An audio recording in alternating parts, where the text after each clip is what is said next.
As we heard yesterday, that Bhagavad Gita is, though composed of 18 chapters, yet the 18th chapter itself contains the entire summary of Bhagavad Gita. And though in Bhagavad Gita we have learned karma, bhakti, jnana and dhyana, in this chapter all of them have been summarized. Yet Sri Krishna spends almost half the chapter in describing the various aspects of karma, like what is tyāga, what is sannyāsa, and how is it related to our karma. And he clearly says tyāga is of three kinds: satvika tyāga, rajasic tyāga, and tamasic tyāga. Similarly, he goes on to talk about the various aspects of karma, and he says that 5 factors are there which make any karma or action happen. And all these 5 factors are the reason why any action can be undertaken, good or bad. However, the one who thinks he alone is the doer without acknowledging the importance of the other factors, such a person is truly not understanding how things work. These 5 factors he goes on to describe. And then these are adhishthanam, the place or the situation; karta, the doer; karanam, the instrument that have been used; cheshta, the very endeavor, the process of doing; and daivam, certain outer factors, external factors, on which also the karma depends. How good or how well you can do that karma. So those are the factors which are there. And then he goes on to say that each of these, whichever the karmas are there, they also have another 6 aspects. 3 are the propellers of the karma, and other 3 are the constituents of the karma. And the propellers of the karma are jnanam, jnayam, and jnata, parijnata. The knowledge itself, that which is to be known, and the knower of that knowledge. Similarly, there are 3 aspects of every action: karanam, karta, and karteti. Karanam are the instruments, like the senses or whatever we are employing to do the action; karma, the action itself; and karta, the one who is doing the action. And then from there he goes on to very clearly define only 3 aspects out of these 6. And if we carefully analyze, we see that every action can be changed, or the action's results can be changed by changing these 3 things. Out of the 6 things, these three things, if they've improved, the action and the result thereof will also be improved. And then he goes on to describe about these 3 things are jnanam, that is the knowledge of the action; the karma, the action itself; and karta, the doership or the doer of the action. So if these 3 things become better, actions will become better, the results of the action also will become better, because this is all about karma yoga. And Krishna goes on to describe each of them as again 3 kinds. There is a satvika, rajasika, and tamasic aspect to all of these 3 things. And as we saw towards the end, what is the good jnanam, the knowledge or the understanding of any action? The one who sees oneness in multiplicity, such a person truly sees. Such a person has sattvic jnana. He only tries to see the unity. Rajasic person sees things differently from each other, cannot see the oneness or unity. His mind is divided. And tamasic person is very narrow-minded. He holds on to some thought of his without any logic or reason, and come what may, does not change his opinion, does not even try to learn and understand if there are better things. So such a person cannot even be advised. He sticks on to his no logic and narrow-minded opinion about things. So such a knowledge is of no use. Then he goes on to say, even in the karma, we have different types of karma, those which are prescribed duties which have to be done as they are to be done, without any sense of doing a favor or doing any extra for anybody. It is just a part of my duty, my job. So without any desires for results, who do that, that is a sattvic karma. And those which are done with some desires, they're driven by ego or some kind of desire, and which feels like a burden. When you do it, you feel you are burdened by doing it. Those kind of karmas are rajasic karmas. And finally, those are tamasic karmas, which lead us to bondage. And we do not think what will be the outcome, and we end up doing those things, which leads to destruction, violence, and even done out of impulse or overconfidence, because of which delusion takes over, and such a person performs this action under that delusion. So those actions are all tamasic actions. And he goes on to say the karta also, the doer also can be categorized as of three kinds. The first one is free from all attachments and no ego, anahamvadi. And he has yet, though he does not think he is the doer, he is detached from the action and the results, yet he is not losing the enthusiasm or the determination to perform the action. He still does it because that is how sattvic people do their actions. And siddha siddhayo nirvikaraha, whether there is a positive result or favorable result or not so favorable or positive result, he is not dependent on that to motivate him or her. The very thought of doing the action for the sake of action without attachments is the way sattvic person does the action. The rajasic person always is keeping an eye on the results, and if they are not favorable, he gets into anxiety and sorrow, and if they are good, he becomes happy and excited. So keep swinging between the two, and such a person also does it without thinking what will happen to others. He is violent and ashuchi, he is not clean in his dealings, in his thoughts, and he is always attached to the results and quite greedy. For his greed, he is ready to destroy or hurt or harm others also for the sake of fulfilling his desires. And such a person is covered with, by harsha, that is excitement, and shoka, which is sorrow based on the type of results that he gets out of it. And tamasi person is how he is unsteady and incapable actually of doing any good work. Ayuktaha, uncultured, prakritaha, stabdaha, he is obstinate, very stubborn. Shataha, he is very deceitful, which he can cheat. Naishkritaha, he insults or he does not do things as to be done, and if anybody advises, he will insult him also. Alasaha, lazy and inertia. Then Vishadi finds fault, he is always in a depressed mood. Whatever, nobody can encourage him and make him think positively. And Dirgha Sutri keeps postponing actions, does not want to do it then and there, but wants to keep it for another day. And such a person is a tamasic karta. So these are the three things, jnana and karma and karta.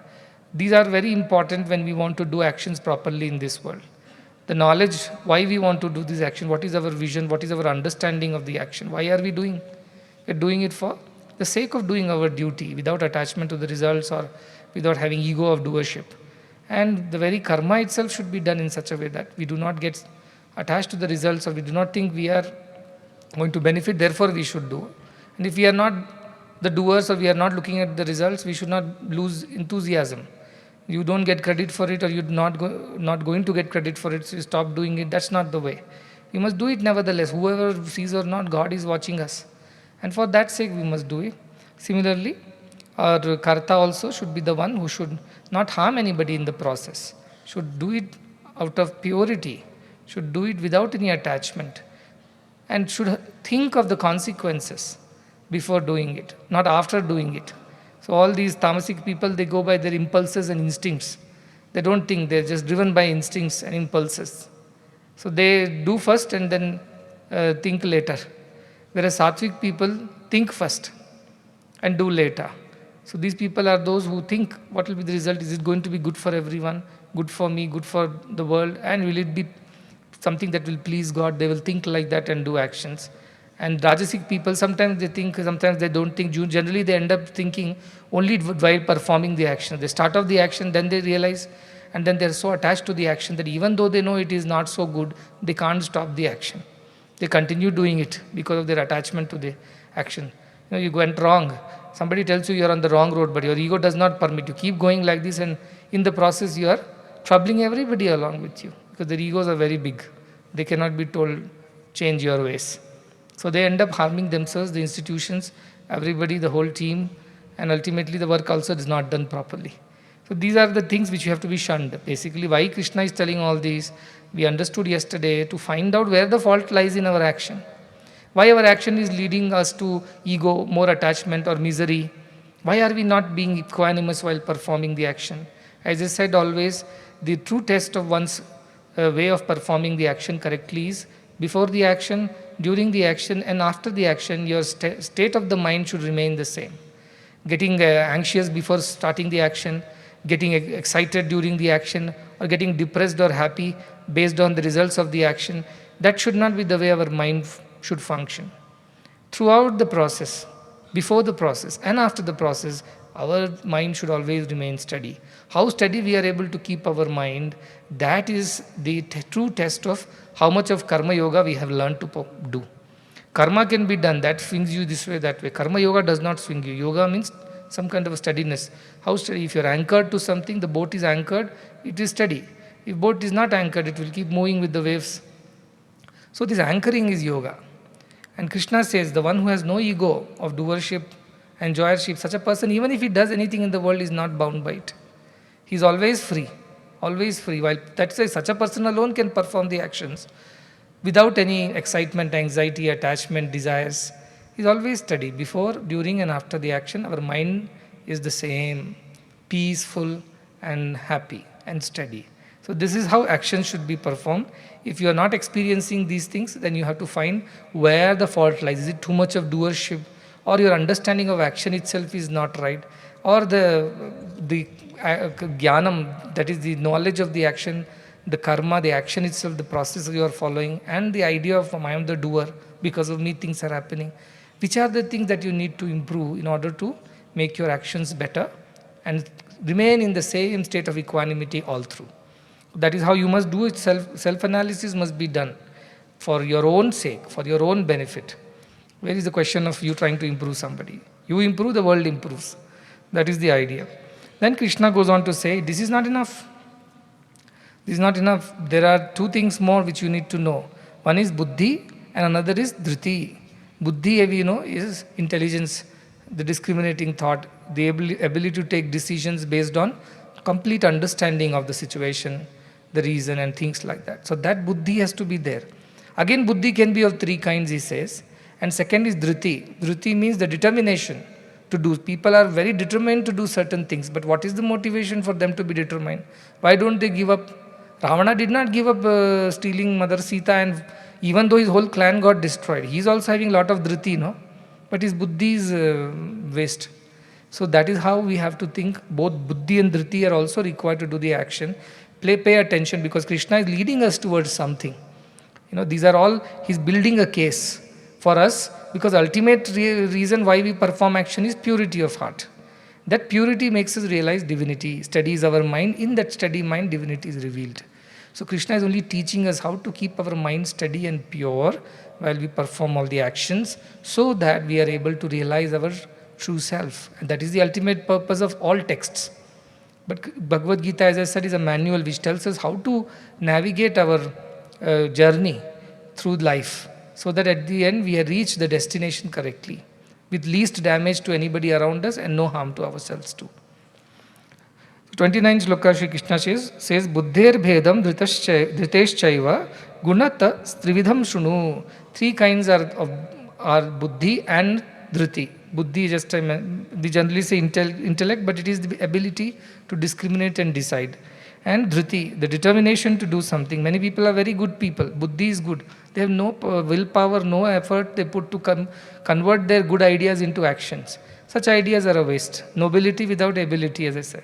All knowledge without action is useless. All action without knowledge is dangerous.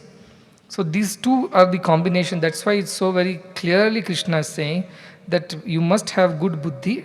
And he says, Prochyamanam asheshena prataktvena dhananjaya. I will explain to you both separately, buddhi and dhriti. Now, completely, asheshena, with complete detail I am going to explain. Again, in few shlokas, he explains the difference between the two. We'll quickly go through it. Pravrittim cha nivrittim cha karya karye bhaya bhaye bandham moksham cha yaveti buddhi sa partha satviki. Again, satvika buddhi, pure and serene, sublime, divine buddhi. Which is the buddhi? Pravrittim cha nivrittim cha. What you must get involved in and what you must withdraw from. It understands it very correctly. It doesn't get influenced by other aspects. Oh, you'll get more money, but you have to do something wrong. It's very clear. This is not the thing to be done. Because this is not good. This is not to be involved into. This is not to be participated in. So, pravritti and nivritti marga. That is what is preya and shreya marga. We remember, we have read in Kathopanishad. That which is pleasant is pravritti marga. That which is good is nivritti marga. So also pravritti means to engage, nivritti means to withdraw. So this person is very clear in his buddhi, what is right, what is wrong, what should be done, what should not. So he says pravrittim cha nivrittim cha karya akarye, what is permitted as an action by our scriptures, by the authorities, by the elders, by the societal or community rules and norms, that he is very clear about. This is to be done, this is not to be done. Karya, akarya. These are the two things. In the hostel we have certain rules. You are supposed to do this, you are not supposed to do the other things too. And the one who knows that this is how it should be, I should not kind of do the wrong things. Such a person's buddhi is very clear. And bhaya abhaye. Naturally, if you do good things, there is no question of bhaya. Why here when you don't make any mistake, there is no fear. Where there is mistake only, there is fear. So such a person also understands if you make a mistake, then you have to be afraid. If you don't make a mistake, there is no need of fear. So what actions will lead to fear, bhaya, and what will lead to abhaya, fearlessness? He knows the difference between the two very clearly. His buddhi knows. Bandham moksham chayaveti. Bandha, what will lead you to bondage? Bondage is more desires, more attachment. You fulfill one desire, one more will arise. That will bind you with more actions, more reactions. Bandham, moksham, what will help us withdraw and become free from this world and the attachments? Yaveti, that one which knows this, sa buddhi partha satviki. That buddhi is satvika buddhi partha. What are the things? Pravrittim, nivrittim means what you should engage in, what you should withdraw from. Karya, akarye, what is to be done, what should not be done. Bhaya, abhaye, what leads to fear, what does not lead to fear. In the sense, what makes you fearless. Bandham, moksham, what takes us to bondage, what helps us with liberation. These are the things this buddhi is clearly able to discriminate. It has no confusion over there. So all our education should help us develop this kind of buddhi. Buddhiman syat kritkatascha bharata, he says. Become buddhiman, develop such intellect, such intelligence, which will help you to discriminate correctly and decide correctly.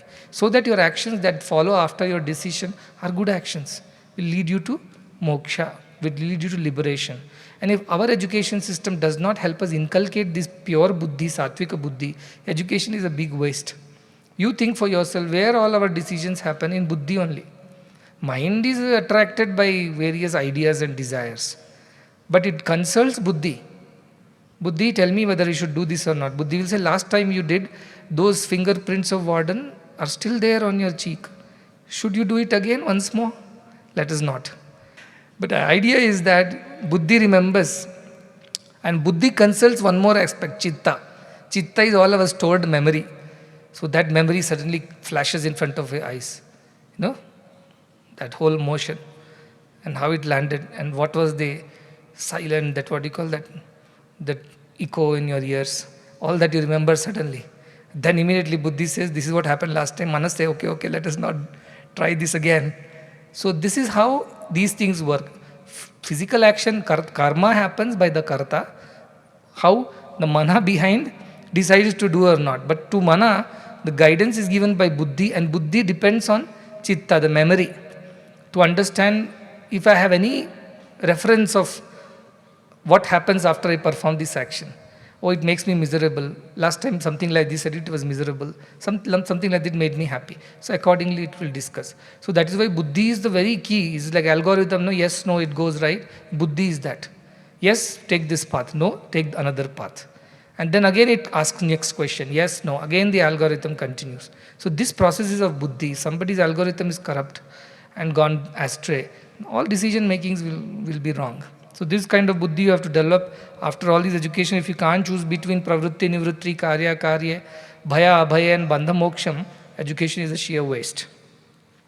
The second type of people naturally are rajasic. So what Krishna says, yaya dharmam adharmam cha karyam cha akaryam eva cha ayathavat prajanati buddhi sa partha rajasi. See, dharma, adharma existing, Karya also we know now. But what this fellow's problem is, Rajasi fellow, he understood it in a different way. He understands things differently than what he should understand. You know, sometimes somebody may say something to you and you should understand it correctly, but you understand it wrongly. In the sense you have your own opinion or your clouded buddhi is there, you have your own impression. Sometimes, we would have fought with somebody or we would have had an argument. Next time, even if the person is trying to give you good advice, your clouded mind, which it says that no, last time he was scolding me, how can he be a friend to me? So we are not ready to take advice from such people. We are not ready to be friends again. Many times, many things we understand in a different way. So ayathavat means it is not understood in the same way as it was intended. It is said between what is spoken and not heard, and what is heard and not spoken, much of confusion happens. Because you have spoken something, but the other person has heard something else. He understood as something else. And then the whole confusion happens. So this is the idea. One side there was a lorry that had to pass through the signal, and a phone came to the policeman there that this lorry has some kind of illegal material. So he sent a message, stop, not let go. And this understood, stop, not let go. The whole thing is reversed because it's understood wrongly. Now what is the action resulting out of misunderstanding or wrong understanding? Wrong action. Right understanding only will lead to right action, right? Wrong understanding will lead to wrong action. So understanding things as they are. Scriptures say, many people say, you are not the doer. You are not the doer is correct. But have you understood, experienced that? No. But simply you do something wrong and say, I am not the doer. Then what has to happen? Then we have to punish you and say, you are not the enjoyer also. So just accept this punishment as well. See, many people misuse these concepts also without having truly realized it. So that ayathavat, they understood it wrongly. Understand it wrongly, and then they perform wrong actions out of it. They cannot understand correctly. Then the third one is, you will think, this itself is quite a confusion. Third one is even worse. Third one is this person, adharmam dharmamiti. He understands dharma as adharma and adharma as dharma. This fellow does not understand which is dharma, which is adharma, slightly confused about it. But the other one is very clear. He always thinks it's the opposite. Don't go to that corner of the hostel. Teacher is saying, he'll exactly go to that corner of the hostel. Why? Because he always wants to do just the opposite. So dharma and adharma are things which he understands totally differently, in fact opposite. And because of his understanding is very clouded, his ignorance is so high. He's never put efforts to learn anything in life, so ulta. And sarvarthan viparintanscha, he understands everything in the opposite way only. Now if somebody even comes and plays, very good boy, he says, no, this fellow is being sarcastic only, I am not a good boy. He has his own understanding of himself. Or anybody tries to say anything positive, he'll only take negative out of it. He will never take it positively. Many people are like that. They keep finding how can it be, some agenda is there, something is wrong, something is negative behind whatever is being said to me. They always find fault. So these are the people who are so clouded. Tamasi buddhi these people have. So the question is that which is out of the three buddhis, only sattvic buddhi is capable of taking right decisions and understand the things as they are. Rajasic buddhi is understanding things in a vague way. It's not clear. See, when you are not clear, you better, I always say, when you are in doubt, stay out. Don't do anything till your doubt is cleared and you have clarity. Don't start off. But Rajasic people are compelled by so much of desires. Without fully understanding the process or the reason, they jump into action and then suffer halfway through because they don't have correct understanding of things. And Tamasi buddhi, they'll just do the opposite thing. Whatever you tell, they'll understand it totally opposite and do something altogether ulta. So these are the people who are thinking. And worst part about the tamasic people are that they will have justification for whatever they do. Their buddhi has some crooked way of arguing and convincing the opposite party that why they are right and they are not wrong. Remember, tamasic people are like that. They will never agree they are wrong. So this fellow will do it wrong and then he will explain and try to convince the other person that this is what is right. And sometimes one reason they use is a majority of the people do this, so what is wrong in me doing it? These are very common excuse people use. They are all tamasic people only. Everybody does it. What's wrong if I do it? Hey, everybody does wrong. It doesn't mean that wrong will become right. Even one person does it right, it is right. So what if 99 do it wrong? But many people do that in the whole class. I tell you, in our many times public examination, a lot of this copying happens. See, help people, I say, but not inside the examination hall. Before examination hall, you can help. But tamasic fellow will what say? He wins the examination, he'll nudge the next fellow and say, hey, help ever. So now help me. If you don't help me, then he will start giving justifications. You can't be my friend. How can you be a good fellow if you see somebody else in misery and pain like this? What will happen to my future? This, that. They'll give all kinds of excuse. And then they will make that other fellow also tamasi and make him do this thing. Then you have understood the very idea of helping in the opposite way. It was not supposed to be this way. So these are the people who simply, take it in the reverse way, or worse, sometimes they misunderstand and do another thing. Instead of one, they do another thing. And these are the people who are not capable of understanding anything. Once a wife was driving, on the road, and husband called up and said, the road on which you're driving, there is an announcement. I heard that one car is going in the opposite direction, on the road, against the rules of the road. She told her husband on the phone, not one car, so many cars are going in the opposite direction, in the wrong directions. So how they have understood their buddhi? I am wrong, that she is not recognizing. She is thinking the whole world is wrong, I am only right. So this is tamasi buddhi. So you cannot explain anything to them, they are like that.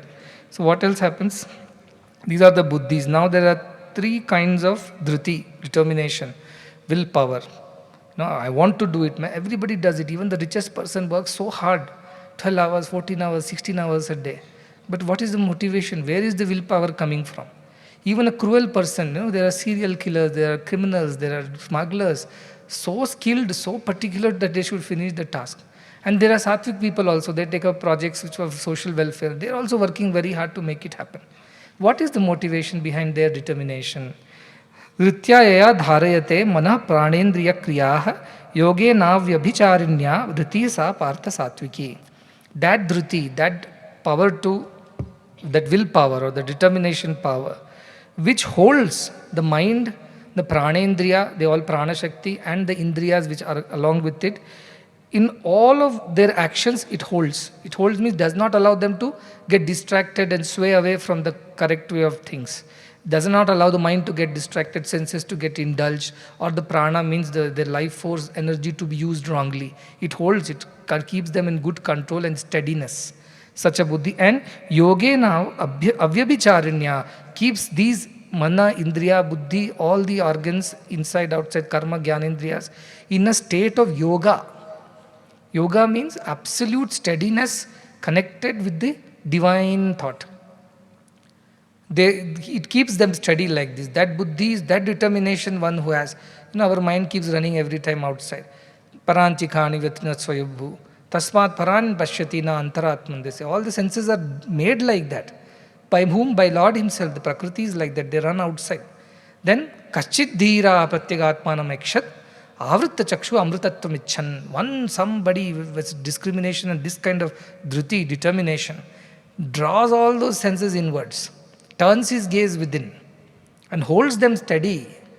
It keeps running every time, then whole life will go in just pulling and pushing. He can withdraw it and hold it steady so that it doesn't run back again out. So that capability, that kind of determination is a sattvic determination. He uses his senses, mind, indriyas, prana shakti, all his talents, skills, everything for a pure purpose and never deviates from that pure purpose. Always holds on to that pure purpose, even if others say whatever they say. So this is holding it steadfast. Like Nandi, I always say, Nandi in the Shiva temple. So many people come and go, but Nandi does not go around looking who is coming, who is going, what prasadam, who is bringing, who is wearing what clothes. Nandi's vision is steady, always looking at Shiva. Let 100 people come and go, it will see through them and it will see Shiva only. So everybody has their own way or reason, motivations for that. So this is the kind of thing. Unfortunately, our students and people, our attention spans are coming down. Why it's coming down? Because our sattvic buddhi, dhriti, is coming down. So after 15-20 minutes, you can't hold their attention. They get distracted very quickly. Because throughout the COVID, they've been watching TV, playing games.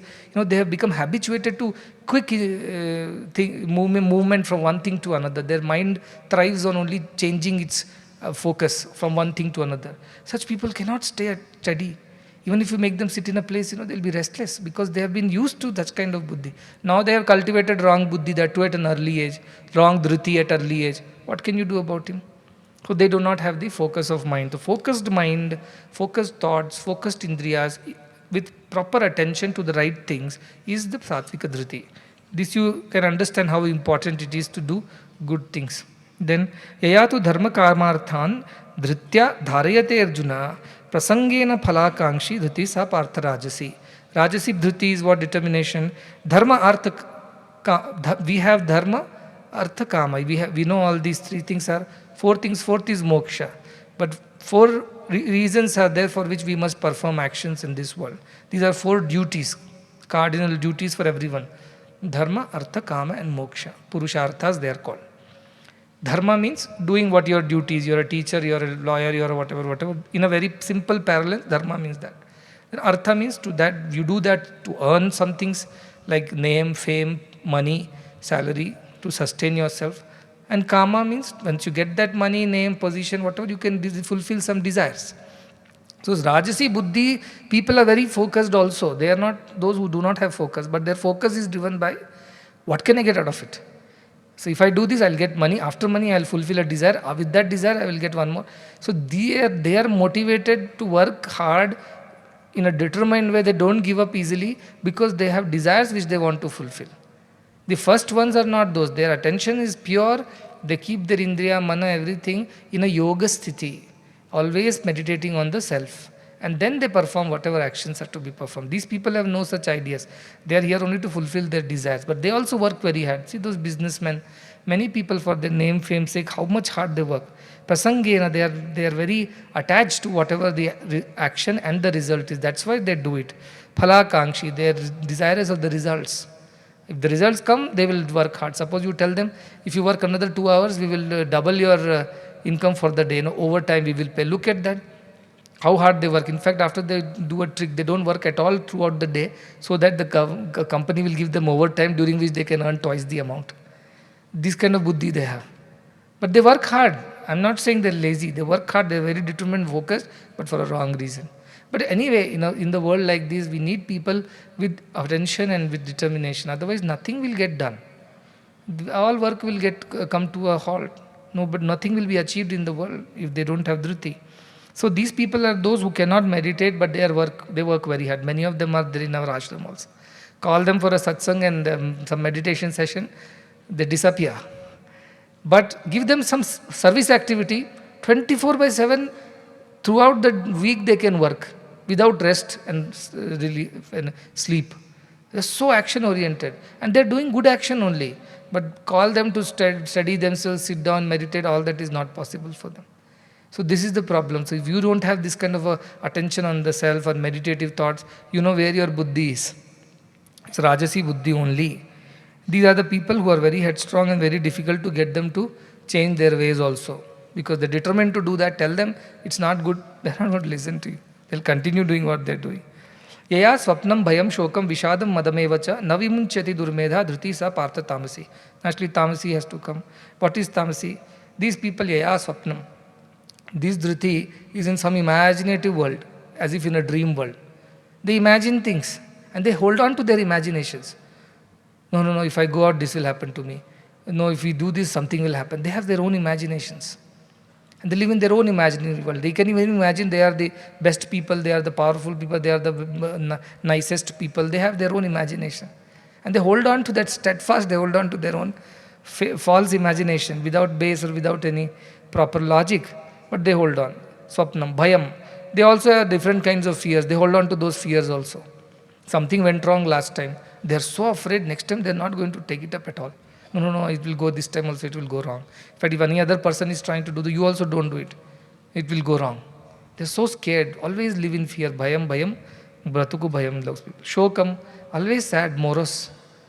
To say whatever, nothing will happen. This is how it is. Things are like this. No need to. So they will never give up this kind of a negative way of thinking. Vishadam, always, as I said, in state of delusion and sadness.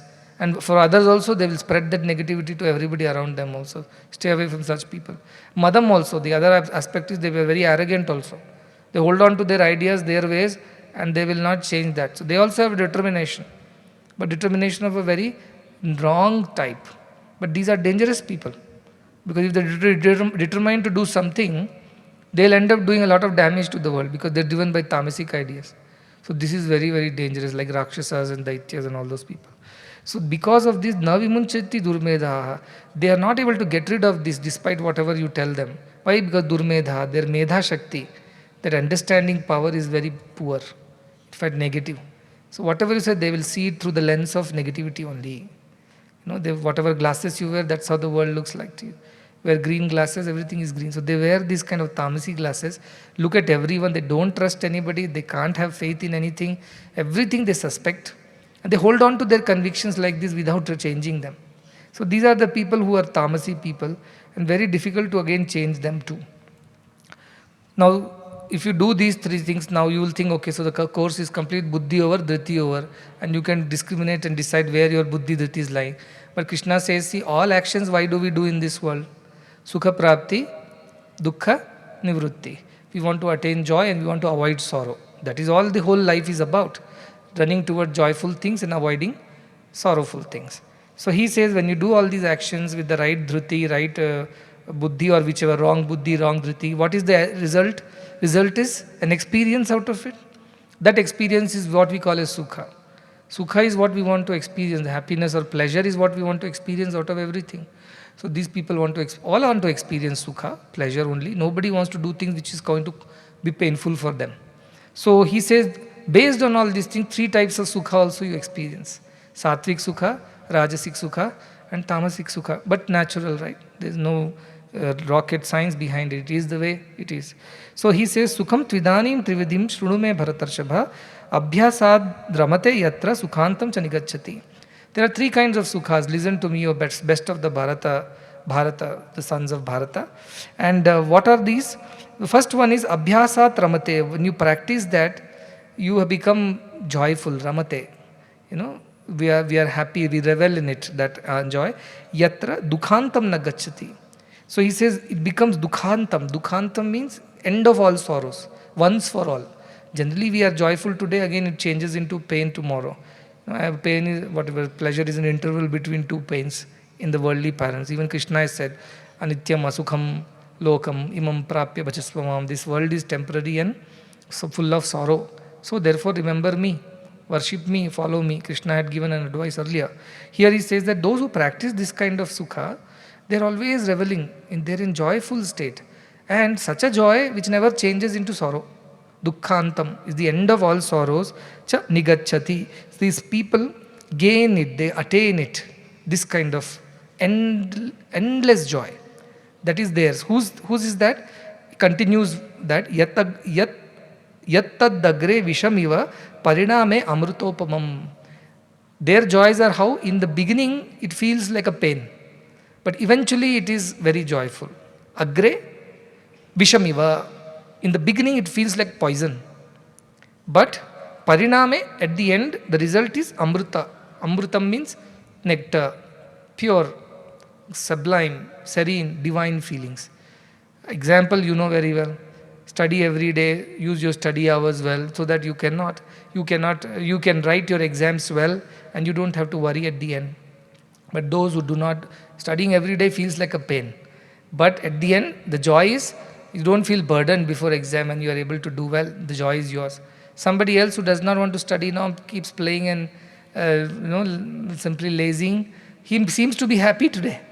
He's enjoying life, that's what we would think. But at the end, when exams arrive, he would be the most miserable person. So this is the idea. The sukha, satvik sukha is, initially it seems like a pain.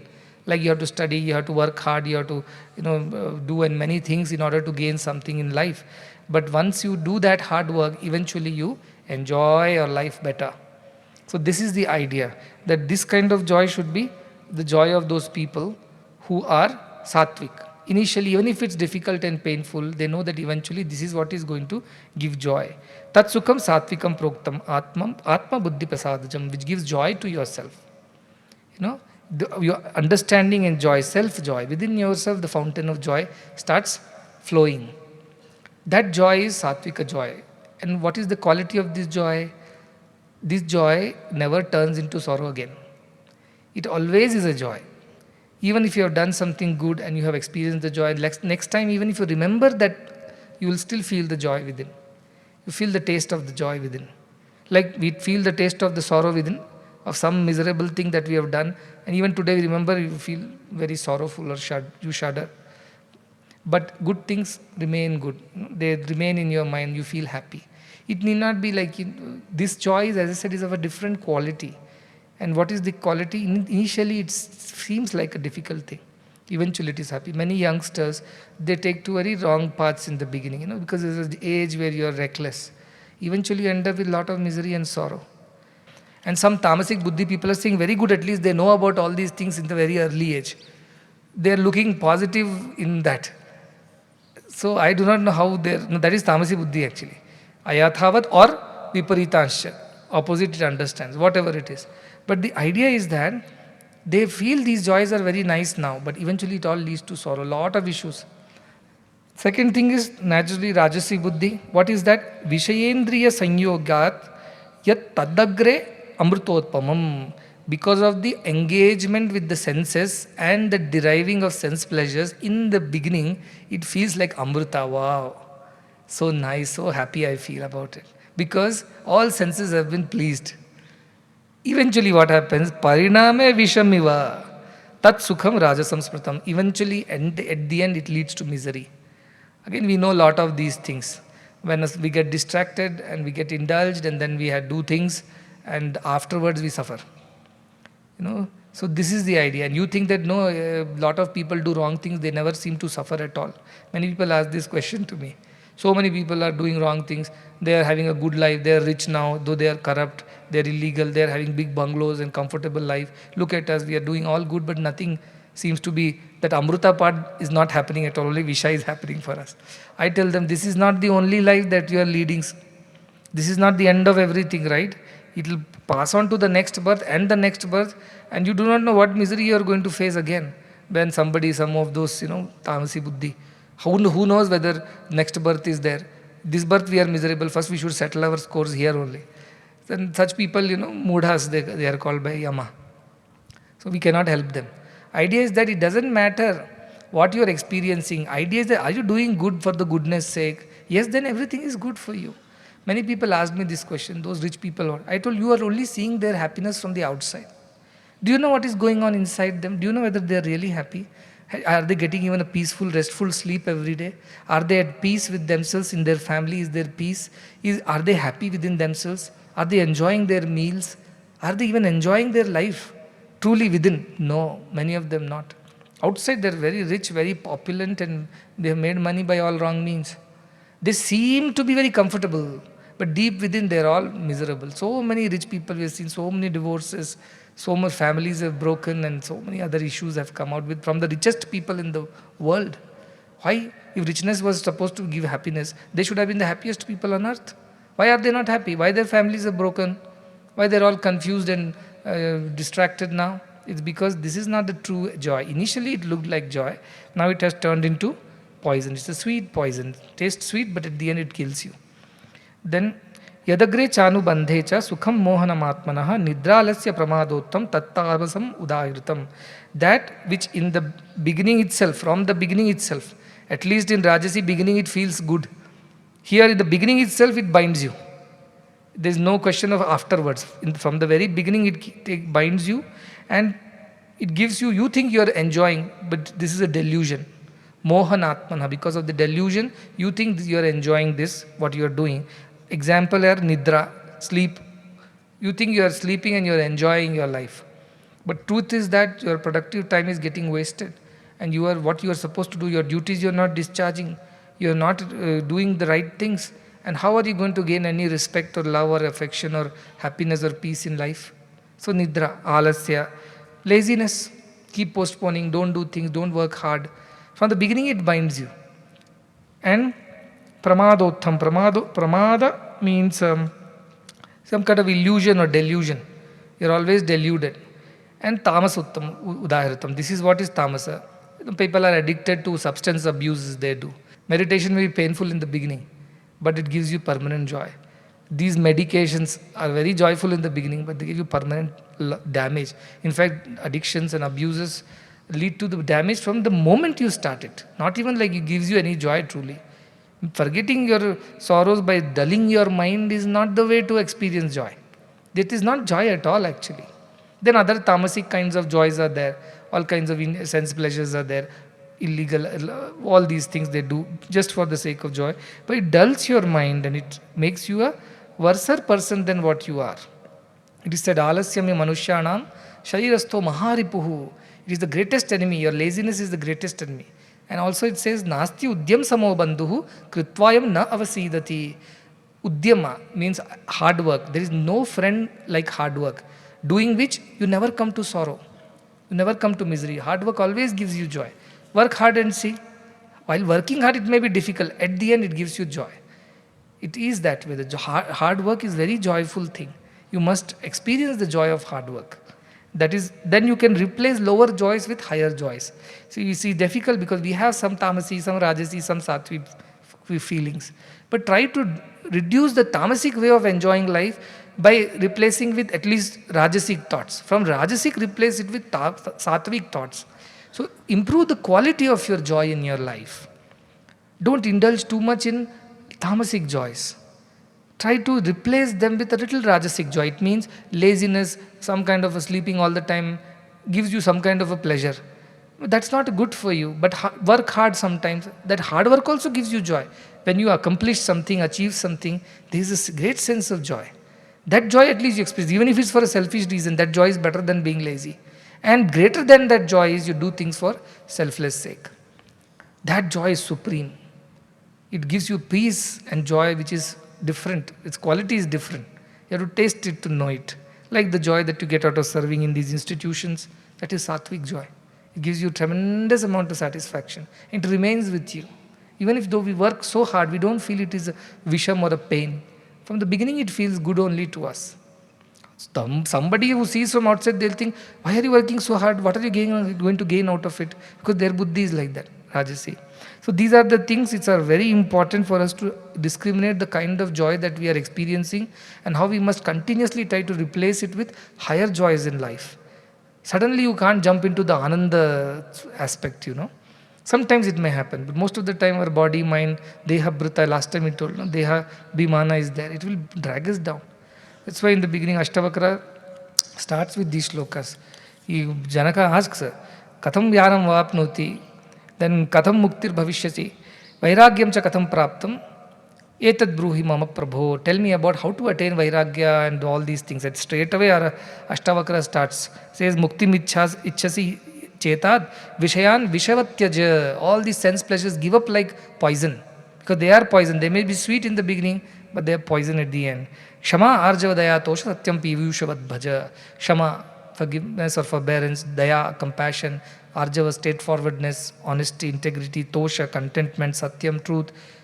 Piyushavad bhaja, think of them as nectar and take it or accept it. And reject what? All the sense pleasures. So this is how our scriptures encourage us to improve ourselves. न तदस्ति पृथिव्यां वा दिवि देवेषु वा पुनः सत्वं प्रकृतिर्जैः मुक्तं यदेभिः स्यात् त्रिभिः गुणैः. It says there is nobody in the world, whether in the earth or in the higher worlds, lokas, or in amongst the devatas. It means all beings that are existing, those who are not bound by this prakriti jaihe. All these things which are, they are born with this certain prakriti, tamasic prakriti, rajasic prakriti, sattvic prakriti. Accordingly, they experience the sukha of different kinds. They perform actions of different kinds. This is how it is. Yadebihi, whatever it is, syat tribhir gunaihi. All that which exists, it's all governed by these three gunas only. Even in matter, for that matter, there is tamasic guna. No? It is very inertia is there. Inertia is the quality of matter. Unless acted upon by an external force, it doesn't move. That is the Newton's law. So this inertia is the quality of matter. It is also having a guna. Similarly, devatas are there. They have more compassion and kindness. They have one quality. Sattvic gunas are more. Sometimes they also fight. So it means there is some rajas. Sometimes they also indulge. It means there is some tamas. But the proportion of it is different in each of these beings. Even in us, all of us, we need some tamasic gunas, some tamasic sukha like nidra. If you don't sleep, then you will be restless next morning. Your health will get spoiled. But how much sleep? That is the question you must ask. Yukta ahara viharasya, yukta cheshtasya karmasu, yukta sapna avabodhasya, yogo bhavati dukkhadha. Yoga, if you perform yoga, it means control and restrain yourself from doing things in excess. Everything in moderation will give you joy, it says. So moderation is the right way in everything. And there is one story, but I don't know whether I have time, but quickly I'll tell. In Upanishad, there is a story comes, I think, Brihadaranyaka Upanishad, that these three are there, no demons, demons are there, the devatas are there, and manavas are there. All three reach Prajapati to ask for some instructions, and Prajapati Brahma tells them, Da, that's all. Da, only one word. And each of them understands differently. You know, buddhis are different, so they understand the same thing differently. Devatas understand Da means, they said Daya, Da means Dama. Dama means self-restraint, because devatas are very powerful. They can simply throw one trishul and destroy the world like that. So devatas have to control themselves, not use their powers wrongly or instinctively. So they use the word Da as Dama, means restraint. Whereas the Rakshasas are there, they understand Da as Daya, because Rakshasas are very cruel by nature. They harm everybody. So Prajapati told practice Da, means they understand, we have been told to practice Daya. And for Manavas, the humans, the word Da is understood as Dana. Because humans are greedy by nature. So they have to do charity. Yajna, Dana, Tapakriyaha, Natyajet. Krishna says, don't give up these things. In that Dana, charity you should not give up, because human beings are born greedy. Devatas are born powerful. So they have to restrain themselves. And Rakshasa, Pravrutti, Rakshasi, Asuri, Sampada, those who have, they are born cruel. So they have to practice compassion. So this is how we are all born with certain qualities within, and we must know how to use them correctly, because the end goal is to attain moksha.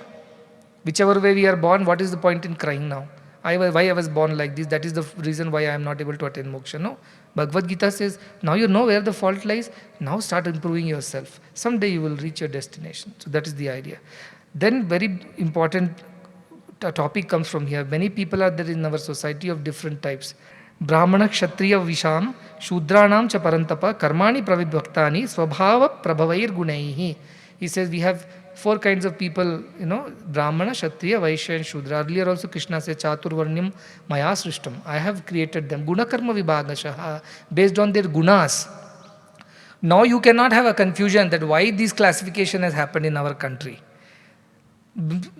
Recent times, in modern times, it has been given a name called caste. But earlier we used to only call it as a classification. Varna, ashrama. So all are ashrama dharmas only. Varnashrama dharma we used to call. Varna means different types, different classes. It doesn't mean superior or inferior or powerful or weaker or better or lesser. That was not the idea of classification. Classification was done based on their gunas. Krishna said very clearly. So this is what even Krishna is summarizing again, that Brahmana, Kshatriya, Vaishya and Shudra, these are all given different kinds of duties to perform in the world based on their swabhava. Swabhava means what is their nature, and that nature is coming from their gunas that they carry with them. What are these? Prabhavaihi gunaihi, which are born out of the gunas. My nature is very lazy, let us say. Somebody says, I am lazy by nature, unless until pushed. I have to really push myself to do things. By nature, so you have tamasic guna. So your general attitude is you won't be creative, you won't be productive, you won't be taking initiatives, you won't work too hard, or you won't pursue knowledge or find things. You are generally settled and happy with what you are a Shudra in that way. Your mentality is of a Shudra. Body need not be Shudra. Krishna never said that I am dividing or classifying people based on their bodies and Janma Vibhagashaha or Deha Vibhagashaha. No, or Guna Vibhagashaha, he said. Your gunas decide what kind of work you do. So even if you are born in a very high caste, whatever family, and you are lazy by nature, you are a Shudra only. Ravana was born in a Brahmana family, right? He is a Brahmin by birth. But his behavior, is it by any chance like Brahmin? Sometimes he behaved like Brahmin. But otherwise, how he behaved like Rakshasa? Shudra Buddhi. Harming others, not helping anybody. So this is not good Buddhi for him. Or he behaved like a Kshatriya, let us say, because he fought wars and killed people for the sake of his own personally. So he ran a kingdom. So that is Kshatriya Vritti. So the idea is that these people can manifest all different, each person can be a Brahmana, Kshatriya, Vaishya or Shudra at different times in different situations. They are inside us. And why they are inside us? Because of the gunas that we carry. That create the swabhava. Whichever is dominating gunas amongst them, that becomes our dominating mode of nature. Dominating swabhava is intelligence and pursuit of knowledge. Then you are a Brahmana largely by your entire makeup. Because largely you are interested in knowledge, arts, pursuing various kinds of fields of knowledge, then you are Brahmana by nature. If you are very interested in ruling, governing, leadership, and motivation, and trying to gather people, guide them, direct them, you are a Kshatriya by nature. Many people are there among students, they become leaders, or many teachers are there, they take leadership roles. So these leadership roles are generally coming from Kshatriya buddhi. And then we have got Vaishyas who are business minded people. They always calculate what I'm going to get out of it, what I'm not going to get out of it, how much will I get out of it. That calculation goes on Vaishya buddhi. They're generally materialistic in nature, but they also have a role in the society. We will come to that. And Shudras are generally lazy people. Unless told to do, they won't do anything. So those are Shudras by nature. But they will do things if they are threatened, or they have been kind of enticed, or they have been motivated by some kind of a reward. Then only they move. Otherwise they won't move from their place generally. So these are buddhis based on their gunas. Now we know all the gunas, so we should be able to understand this classification. Are you okay? So he says that all their actions are accordingly divided, pravibhaktani karmani, because they'll do different types of work according to their gunas. So even if you tell a very Shudra and put him in a science class, he will sleep through the class. That buddhi is like that. Put him on some hard work, give him some work to do, plow the field, very good. Many students I've seen. They come from villages, they're so good at hard work, give them work, they'll do. They're very good at sports ground, they're very good leaders, they take initiatives. Put them in a meditation class or in a regular class, you can't keep them awake for after 10 minutes. They're restless because their gunas are different.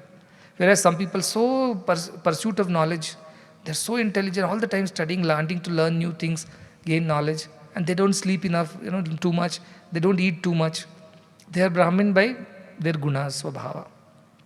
So what are the qualities of these four categories? This is important for you to know, because somebody, if he argues, somebody from another culture or a religion or philosophy starts arguing Hindu religion is so bad, there are categorizations, people are treated badly. You say these are all misunderstanding of the scriptures. Those who have not understood scriptures, they have created the confusion for their selfish sake. Divide and rule type. But truth is, this is how the truth is, because we are born with gunas.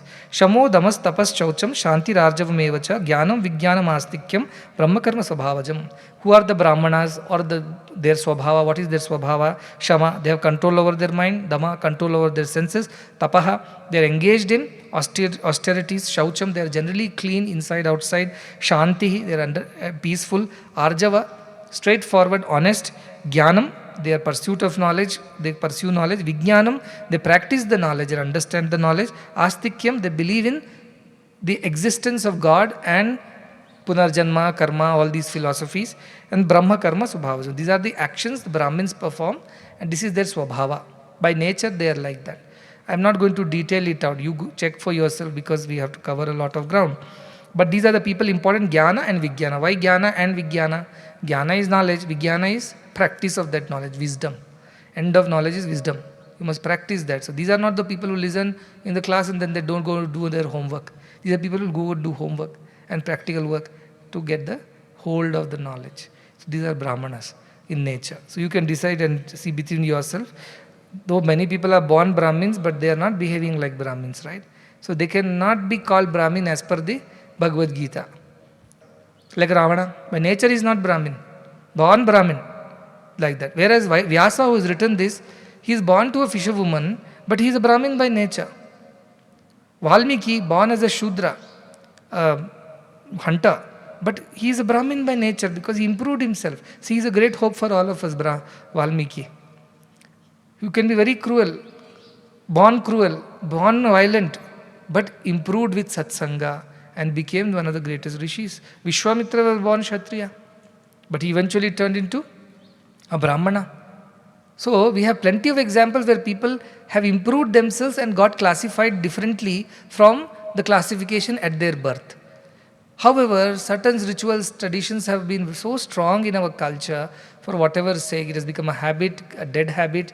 People don't appreciate open-mindedness, so things are going on as they are. But we as people of these institutions, as people who follow Sanatana Dharma, should not discriminate like this. We only know we all have a little bit of Brahmana in us, little bit of Shudra in us, little bit of Kshatriya in us, little bit of Vaishya in us, and we manifest those qualities at different times. But predominantly one of them will be dominating quality in you, based on which you get classified. Then what are the qualities of the Kshatriya? Shauryam, Tejo, Dhritirudaksham, Yuddhe cha api apalayanam, Danam, Ishvara bhavascha, Kshatram, Karma Svabhavajam. Very nicely, clearly explained. Shauryam, very, very brave people. Come fight me, they'll go and fight if there is a need to fight. Tejaha, they have some kind of splendor. Kings and all we have seen, no? Very splendorous, huge personalities. They're born with that kind of a nature, physically, mentally, and even otherwise. So, Dhritihi, they have great determination. That's why they conquer kingdoms and run kingdoms. Darksham, they are very capable. Dakshata, they're very capable. Whatever they take up, they learn it well. Then, Yuddhecha api apalayanam. This is for Arjuna. They don't run away from the battlefield, these Kshatriyas. Because Arjuna was trying to run away. And that time Krishna scolds him. You people will laugh at you after you die. That you ran away. They'll call you coward. And it's worse to die in battle than to be known as a coward later.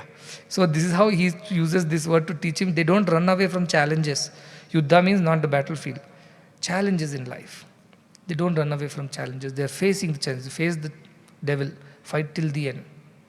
Finish the game. That is the way of Kshatriyas. Dhanam, they are very charitable. Give them, please them and they will do anything for you. They are those kind of very good friends. And Ishvara Bhavascha, and they feel they are the boss. They always feel in any room they are sitting, they will make sure everybody understands who is the boss. So, do you mean to say these people cannot be Brahmins? No, Brahmins also can manifest these qualities. Brahmins also can manifest these qualities of daya, whatever, dana, ishvara bhava, chaurya, tejo. That is okay. So sometimes, different people manifest this. Like for example, our organization is there. We have all these qualities. We fight till the end, we get our work done. It means how to categorize ourselves. Are we Brahmins? Yes, we are, because we also practice a lot of virtues, which Kshatriyas don't do. But we also have the determination, the willpower, the courage and the bravery and whatever of Kshatriyas. So people manifest all qualities at different points in time is all I am trying to say. Don't classify it yet in narrow ways, in silos. Then Krishi Goraksha Vanijyam Vaishya Karma Svabhavajam Paricharyatmakam Karma Shudrasyapi Sadbhavajam. Vaishyas are those who engage in Krishi. Krishi means work. Also Krishi means productivity. Anything given to them, they'll produce something out of it and make it commercial or of some value. Like give them bare earth, they will turn it into a harvest. Give them any resources, they'll make it more. Give them money, they'll grow it further. So they are Krishi, they manage Krishi. Then Goraksha. Goraksha means whatever you have produced, you must preserve it also. They always are careful about not wasting, but preserving. In those days, cows, cattle were considered as wealth. As many cattle, that rich you are, especially in the rishis and gurukulas and things like that. So Goraksha coming from that, don't take it to the Goraksha mission going on everywhere here now. This idea of Goraksha is preserving what you have earned rightfully. Then Vanijyam, tradesmen, they must circulate the money. Money should not get stuck in people's hand. The job of these like bankers, they must ensure the money moves. It is like blood, I always say. It gets stuck in one place, it's like a blood clot, it will lead to damage. So you should keep moving. Whose job is that? Vaishya's job is there to keep the money moving. This is their swabhavajam, this is their very nature. So these are the people who produce wealth, protect wealth and also circulate the wealth. So present day capitalists are there, they are slowly getting into CSR and things like that. What is this idea? They are also learning how to circulate the wealth, give it to everyone, not hold it for themselves. But there are those who are Vaishyas, but they are very greedy. They are driven by their Rajasic or Tamasic vritti or buddhi. So their reason for doing business is altogether different. Then who are the Shudras? Paricharyatmakam karma. Those who serve others. Serve others, parichara means they are always following them. Whatever advice or whatever instructions are giving, they follow the instructions. Can they think on their own? No. Will they even try to think on their own? No. They're not capable. If you tell them something, they will do it.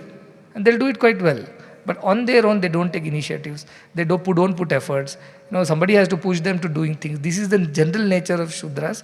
So they are generally those who are serving everybody through their body or whatever, through their skills or through their efforts.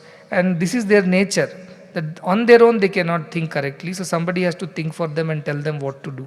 So when you are like that, behaving like this, you know that time your Shudra nature has taken over. But in modern times, unfortunately, all these things have been distorted beyond recognition. Scriptures have been misinterpreted, misunderstood, misimplemented in the society. Because of which we have all this caste system, and that has become a biggest rot in our Hindu system, Sanatana Dharma. We are our own enemy. We are misusing the scriptures. Till date, there are people who are classified as Shudras. They are not allowed near the temples. They are not allowed to even drink water from the same well. And within them also there are subclasses, and they fight with each other too. So it is unending misery. That's why one thing I appreciate about other people who don't have these classifications, a lot of people move to Buddhism, because Buddhism, Buddha said there's nothing called this classification. We are all born equal. Jainism. These are the isms which took root in India in those days, in whatever 500 BC to 500 AC, because there was no such system. Because people had misused this system to push people into only one category or class and not allow them to change from one to another. The scriptures themselves have enough and more rules. So what happens? By nature they should be like that. I'll give you an example. For somebody who is not born with that attitude, if you push them to do certain other things, they will run away. They will run away. I've tried this. Like some people say, why Brahmins only are into some certain kind of studies? Why others should not be allowed? We allowed and saw. They could not survive there for more than 10 days because their nature didn't permit. Guna guneshu vartante. The gunas work like that. Similarly, you put a Brahmin or a very soft-hearted, knowledge-driven boy into a battlefield, he will run away from there. Because he cannot take that kind of blood and cruelty and things like that. So right kind of categorization and right kind of work if you give to the people in the society, societies will prosper. Nobody is bigger, less, nobody is smaller, great. Idea is they are driven by certain gunas, don't confuse and mix them up. Why it is important to know this? Krishna is coming. Svese karmanya bhirataha samsiddhi labate naraha swakarma nirata siddhim yatha vindati tachrunu. Let me tell you about something. What is it? How can somebody who is engaged in his own duties, which are born out of his own gunas, and therefore classified into different categories, if such a person, swakarma nirataha, continues to do the actions that he or she is supposed to do, how they attain siddhi? They attain perfection. Siddhi means not merely perfection in the work. That way they will attain because their bent of mind is like that. So they will anyway become best in whatever they are doing. But also the ultimate siddhi of reaching God. So you mean to say, I'm a Shudra Buddhi man. Can I attain God? He says, yes. If you use your Shudra nature of serving or putting efforts to make people's lives better through your hard work, through that action, if you make it selfless, make it seva, you will also reach God. So there is nothing written that Brahmins only will reach God, Shudras cannot reach God. Nothing like that. Our scripture says everybody can reach God. Just do what you have got to do properly. And what is proper way of doing? That is what we have learned. Our buddhi should be correct, karma should be correct, karta should be correct, jnana should be correct. All this you do it right, you are going to attain siddhi. And how do you attain? Let me tell you, Krishna says, Yata pravritti bhutanam yena sarvam idam tatam swakarmana tammabhyachya siddhim vindati manava. All that which has been born out of that one. All the pravritti, all these gunas, all these are from, where is the origin? In him, in that supreme source. Also the one which sustains everything. Yena sarvam idam tatam, what permeates and pervades and sustains.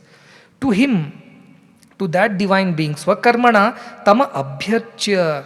Whatever actions you do it as a worship to him. Worship to the divine.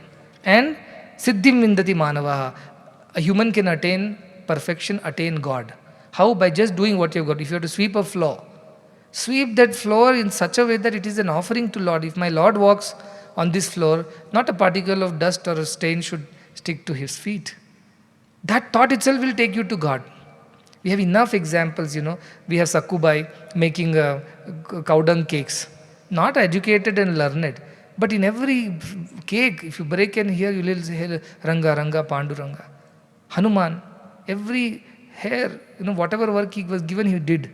And in every hair of his body, Ram, Ram, Ram.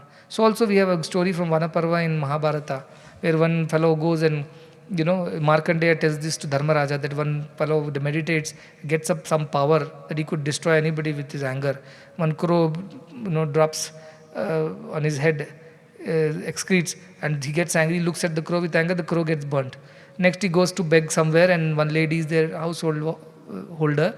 He asks for alms. She says, you wait, I have to serve my husband and then I'll come and serve you. He gets angry. Do you know who I am? Do you know how powerful I am? How could you make me wait? You have no respect for me. She says, don't try to show me off. I am not a crow to get burned by your anger. So he gets shocked. How do you know that I just burnt a crow? She said, what is there to know? This is natural for her to know. Because she is just doing her job properly. So she has attained as much siddhi as much he attained by sitting under a tree and meditating for years. That's Markandeya tells this story to Dharmaraja about what is true siddhi, what is true tapa. Purity, doing your duty well is the tapas. Do it well, that's all I keep telling. Offer it to God. Tamabhyachya. Do it for the sake of offering, worshipping that divine who is in all. And this is an important shloka. Shreyan sadharmo vigunaha paradharmat sanushthitat. It's better, Shreyan swadharmo.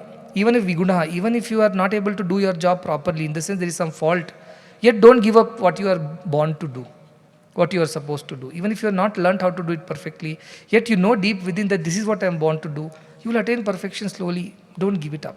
Then paradharmat swanushtitat.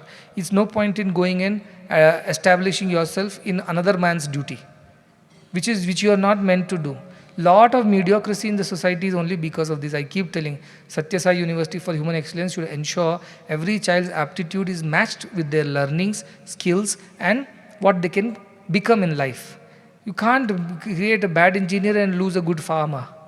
This is how our society is running at this point in time. All are miserable. That engineer is miserable, the farmer is miserable, society is miserable. But many of us, for the sake of money, name, fame, whatever, impress our relatives, we get into all this. So we have to avoid that. So this is the idea that if you do your duty, even if it's a little faulty, continue to doing that, you will attain perfection someday. Do it as an offering or a worship. Swabhava niyatam karma kurvan napnoti kilbisham. The one who does what one is supposed to do in this world as per one's gunas, does it well as a seva, as a worship to the Lord, such a person will not attain sin or any, even if things go wrong, that person will not incur the results of such a thing. That who will ensure? That the Lord will ensure. Why? Because you have done it as an offering to the God that you believe in. And therefore that God will look after the results and consequences. You will not have. Many people, if they don't do what they have got to do, they will be restless actually. Sometimes we think, I can also do because he does or she does. But you try to do it, you will figure it out after some time. There is no inner peace. You try to act that you are liking it, but you don't like it. Like food. I like something, you like something. Some people like sweet, some people like salty things. Give the opposite things to each other, both are miserable. Because that is not their nature, they don't like sweets. So give them sweet, he is miserable. So like that. Like Parshurama was there, he got angry, he was a Brahmin born, but he took up an axe and started killing all Kshatriyas because his father was killed by some king. Until he met Rama, and Rama told Parshurama, what is this you have done to yourself? You are born Brahmana, your nature is Brahmin. This cruelty is not natural to you. That's why you are restless. Go meditate, go do tapas, give up this pursuit of killing people. And Rama calms him down. Once he goes back to his nature of Brahman, Parshurama becomes calm and peaceful. Till then he was very difficult to handle. So this is how you must continue to do what you have got to do, which is according to your nature. What is my nature? Go and do some analysis for yourself. Simply don't take science or arts or music or something just because somebody else has taken. That may be good for them. It may not be good for you. So please analyze thoroughly how practical it is, because ultimately you will be miserable at the end. There was a study done in Harvard. I don't remember the name of the person who did, but it was done between 1960s and 80s or something like that. All the graduates, 1,500 of them were studied. And what was the study? People were asked, what is that you want to do in life? They said, we want to, most of them said we want to make money. But few of them said that we want to follow what our passions are. Even then this debate was on. So after 20 years when they studied what happened to those people, they found 100 of them out of 1,500 people were millionaires. And 99 of them were those who have followed their passion, and only one amongst 100 was the one who had just gone to make money and didn't bother about his passion. These 199 were most peaceful, happy, successful, satisfied in life. So money followed them because they followed their passion. This is what I am trying to say. Do what you are born to do. And our institution is trying very hard to make sure that every child is matched with their aptitude, with their guna, with their swadharma, so that they are able to prosper and they can offer all these to God as their worship. Society will improve. There will be perfection in society, in action, and ultimately you will attain the highest perfection of becoming divine. What a wonderful opportunity. That's why I can never get tired emphasizing on the opportunity that has come your way. It's just wonderful. It is unmatched, unparalleled. Sahajam karma kaunteya sadoshamapi na tyajet sarvarambha hi doshena dhume nagni rivavrataha. He says, even if you have some fault in your work, don't give it up. Don't give it up. If you're singing very badly, please, for few days don't sing, practice and again start singing. Don't give up singing altogether. Don't keep singing also. Again, those vipritanscha, sarvarthan vipritanscha, ulta they listen. Swami said, don't give up. So I am not going to give up my singing bhajan. Come what may, I am going to take the mic and sing. No, what he meant is, don't give up pursuit of perfection in singing. Go and practice and then come back. See, this is the idea of understanding it correctly. So he says, whatever sahajam, which is born with you, sahajam, born with you, or sahajam is natural to you. Whatever is that, even if there is a fault in it, don't give up, Krishna is saying. Because he is Kshatriya, no Arjuna. He is born Kshatriya. He has to fight the battle. But he is finding it difficult to fight the battle because he finds some faults in his fighting now. He thinks he is fighting against his own kith and kin, all kinds of things. So he is telling him, Sarvarambha hi doshena, all actions that are undertaken, they all are fraught with some fault. All actions have some fault in it, he says. Till when? Till you are the Sarvarambha. You have initiated the action out of the doership. There is a fault in it. And like every fire has smoke, likewise every action has some fault in it. Little fault. And the little fault is, doership itself is the fault. And now you know how many categories of faults can be there. So Krishna is saying every action has some fault in it. You don't give up your action just because you think you are not good enough, or you have some problems, you have some faults. Even then, do your duty only. Don't change over to something else. This digging wells. One place you dig, you don't get water, dig another. You keep digging like this, you never reach water. Don't keep changing things every time. Make steadiness in your mind is important. Understand your nature and follow that. Asakta buddhi sarvatra jitatma vigatas praha naishkarmya siddhim parmam sannyasenadi gacchati. He says the person who has asakta buddhi, no attachment to anything. He is doing duty for duty's sake. Sarvatra, in all places, in all times, in all situations. Jitatma, who has control over oneself. Vigatas praha, all desires are done. Not doing out of any desire. Naishkarmya siddhim, he becomes naishkarmya, non-doer. He becomes non-doer. Though he does, he becomes non-doer. No doership is there. Paramam, siddhi paramam. Ultimately, he attains the highest siddhi, which is realization. Sannyasena adhigacchati. He becomes the true sannyasi. Remember in the beginning we had asked, what is sannyasi and what is a tyāgi? And then Krishna says, tyāgi is the one who gives up karma phala, but doesn't give up karma. Yajna dana he should do even if there is fault in it. But who is a sannyasi? From the very beginning he doesn't have doership. So there's no question of sacrificing or giving up anything. He's given up everything from the day one. From the very beginning, very start. So these are the sannyasis who attain perfection. How? By doing what they have got to do without changing their duties, without jumping boats or jumping horses, and unattached, completely in control of their mind and senses, no desires, they become non-doers. They are the sannyasis. This is the definition now finally is giving. And then he says, Siddhim praptot yatha brahma tathapnoti nibodame samasena kaunteya nishtha jnanasya yaparaha. Then what happens to this Siddhim prapto yatha? How do they attain this siddhi? And after attaining siddhi, the perfection in their action, how do they attain Brahman? Because once you become perfect in your action, established, no doership, no enjoyership, the next stage is you become Brahman. You become sannyasi when you have no doership, but the next stage of sannyasi is Brahman. Next is even if you say brahmacharya, grahastha, vanaprastha, sannyasa. After sannyasa, what next? You have to become one with the divine. So how they become Brahman, let me tell you, samaseneva, in brief. Nishtha, jnanasya yapara. How do they attain that parama nishtha? Jnana nishtha means they're completely established in the true knowledge of themselves. Highest, para, ultimate knowledge. How do they abide in that ultimate wisdom after having attained perfection by doing their actions right? And what is the right action? No attachment, complete control over your mind and senses, no desire and no doership. These are the 4 things it says. So now you have to go and look into all the details. Where is the fault? Why you are not able to attain these 4 things? And if you attain these 4 things, you become sannyasi, and from sannyasi it becomes Brahman. Shanto Brahma bhuyaya kalpate. He becomes Brahman itself, who becomes like this. And all these qualities you can study. We have heard about it earlier also. So Shanto, he becomes peaceful. Tyāga shanti anantaram. Once you sacrifice, you get peace, they say. Sannyasi has sacrificed things from the day one. In fact, when Sri Ramakrishna was asked, what is the essence of Gita? He said, keep telling Gita and you will know the essence. So Gita, Gita, Gita, Gita, Tyagi, Tyagi, Tyagi, Tyagi is the essence of Gita. Ramakrishna says, the one who does tyāga. And what tyāga? Giving up the doership is the tyāga. Once he does that, he attains Brahma Bhuyaya Kalpate. He says, Brahma Bhuya. He becomes Brahman. Kalpate means reaches and becomes.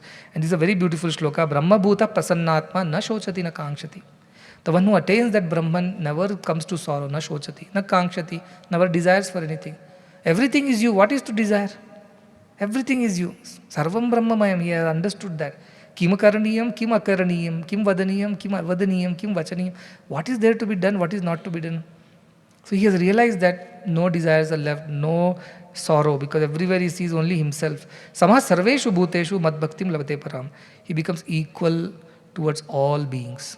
No partiality, no divided vision. Everything he sees as one. Shunischaiva shapakecha pandita samadarshina, Krishna says. Equal vision.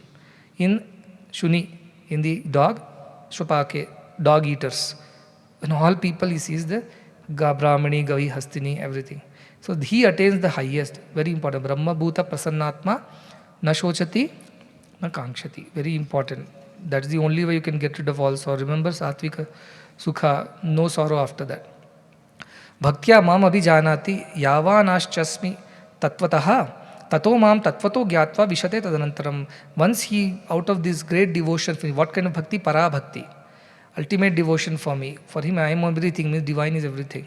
Such a person, mam abhijanati, he comes to know how, very beautifully he says, yavan yacha asmi, as I am, in my true nature, not as Krishna, not as Rama, not as all this, as the ultimate nirguna, nirakara Brahman, he comes to know of me completely. Tato mam tattvado gyatva, after knowing me completely, tattvataha, what happens to such a person? Vishate tadanantaram, he enters me. Like a river that enters the ocean. Becomes ocean completely. There is not even a bit of river left in it. Every drop of river is now ocean. Like that, now river knows the entire ocean. How? By becoming the ocean. Likewise, this person knows me in entirety and correctly, without confusion. And how does he know me? Because he becomes me. So in our scripture is very clear. Knowing God is equal to becoming God. There is no other way of knowing God. The only way is becoming God. Brahma Veda Brahmaiva Bhavati. Beautiful shloka from Mandago Upanishad comes. Yatha nadya sandamana samudre astam nam gachanti namarupe vihaya tatha vidvan namarupa vimuktaha parat param purushamapaiti divyam. Like rivers lose their name and form and reach the ocean and become one with it, so also the knower of the truth loses all their attachments to names and forms and becomes one with the ultimate Purusha. Sarva karmanyapi sada kurvano maddat vyapapshrayah. Do all the activities therefore.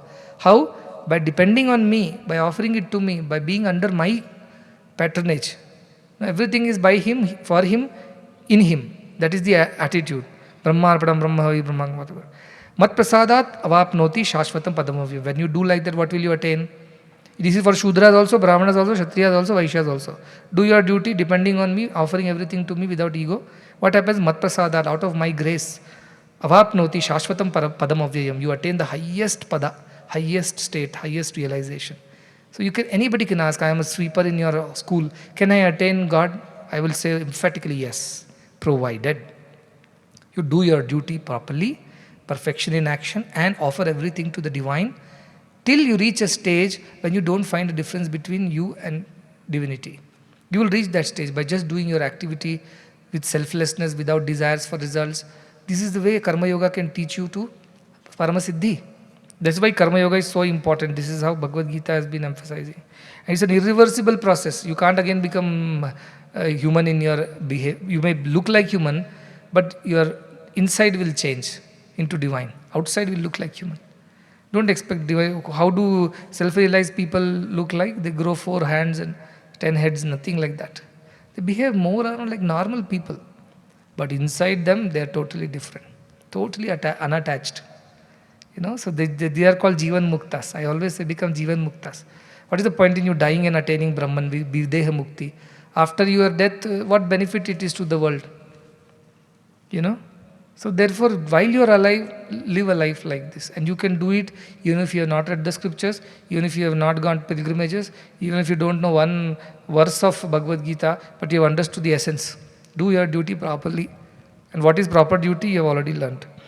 Krishna will grace you, God will grace you. Chetaha sarvakarmani mai sannyasya matparaha buddhi yogam upashritya matchitta satam bhava. So do what he advises. Chetasa sarvakarmani, all your being, chetana, with all your energy, all your prana, all your awareness and abilities, sarvakarmani mai sannyasya, give it to me, offer it to me. Matparaha, because you are totally devoted to me. I am the highest for you, there is nothing beyond me. Everything you do it for me. Then buddhi yoga upashritya, and use buddhi yoga. What are the buddhis? You know buddhi. Sattvika buddhi you should use, so that indriya, everything is under control and you are able to offer everything to Krishna. Not a moment you think you are the doer. Matchittaha, fill your being with my consciousness. I am only doing everything through you. Don't have any doership. Satatam, always bhava. Become like that. He is advising Arjuna. Matchitta sarvadurgani matprasadat tarishyasi. With my grace, sarvadurgani, all obstacles you can cross. Tarishyasi, you will be able to cross. What are these obstacles? Kama, krodha, lobha, name it. All these are like one Nandi hill, this hill and that hill. You have to climb all the hills, several hills. Now Bhagavad-gītā Dhyana Shloka also says, Pangum langayate girim, yat kripatamaham vande paramananda madhavam. Even a lame person can climb a hill if your grace is there. Krishna says, my grace is there. Mat prasadat tarishyasi. Because of my grace, you will be able to cross over these mountains of difficulties and obstacles in your life. Atha chetva mahankaran shroshyasi vinakshasi means, but if out of your ego you ignore my teachings, ignore Bhagavad Gita's advice, if you don't listen, na shroshyasi vinakshasi, you will get destroyed. You will bring ruin upon yourself by not following the advice of Bhagavad Gita. So if you continue doing action, you may be doing very well in life, you may be very popular, rich and this, at the end misery is yours, guaranteed. You will not attain siddhi in this world or beyond. Forget attaining moksha, all this is not for you. You will destroy yourself, that's what Krishna is saying. What is destruction? Destruction of a beautiful opportunity. Durlabham trayamevaitat. Devanugrahetukam. With great luck we have got this, by God's grace that we have got Manushyatvam, Mumukshutvam, Mahapurusha Samshraya. These three are rare to come by. So you have got, don't waste this opportunity. Yadahankara mashritya nayotseti manyase mityaisha vivasayaste prakritistvam niyokshati. He is warning Arjuna. If you think, depending on your ego, by not listening to all the Bhagavad Gita I taught you, still if you have ego that I am the doer and you tell me I am not going to fight this war, that understanding of yours about yourself, mithyaisha, this is a false understanding. Vivasayaste, what understanding, what you are deciding to do will be false. And prakritistvam niyokshasi, because your prakriti, your gunas will push you to fight the war. You wait and watch, he is telling Arjuna.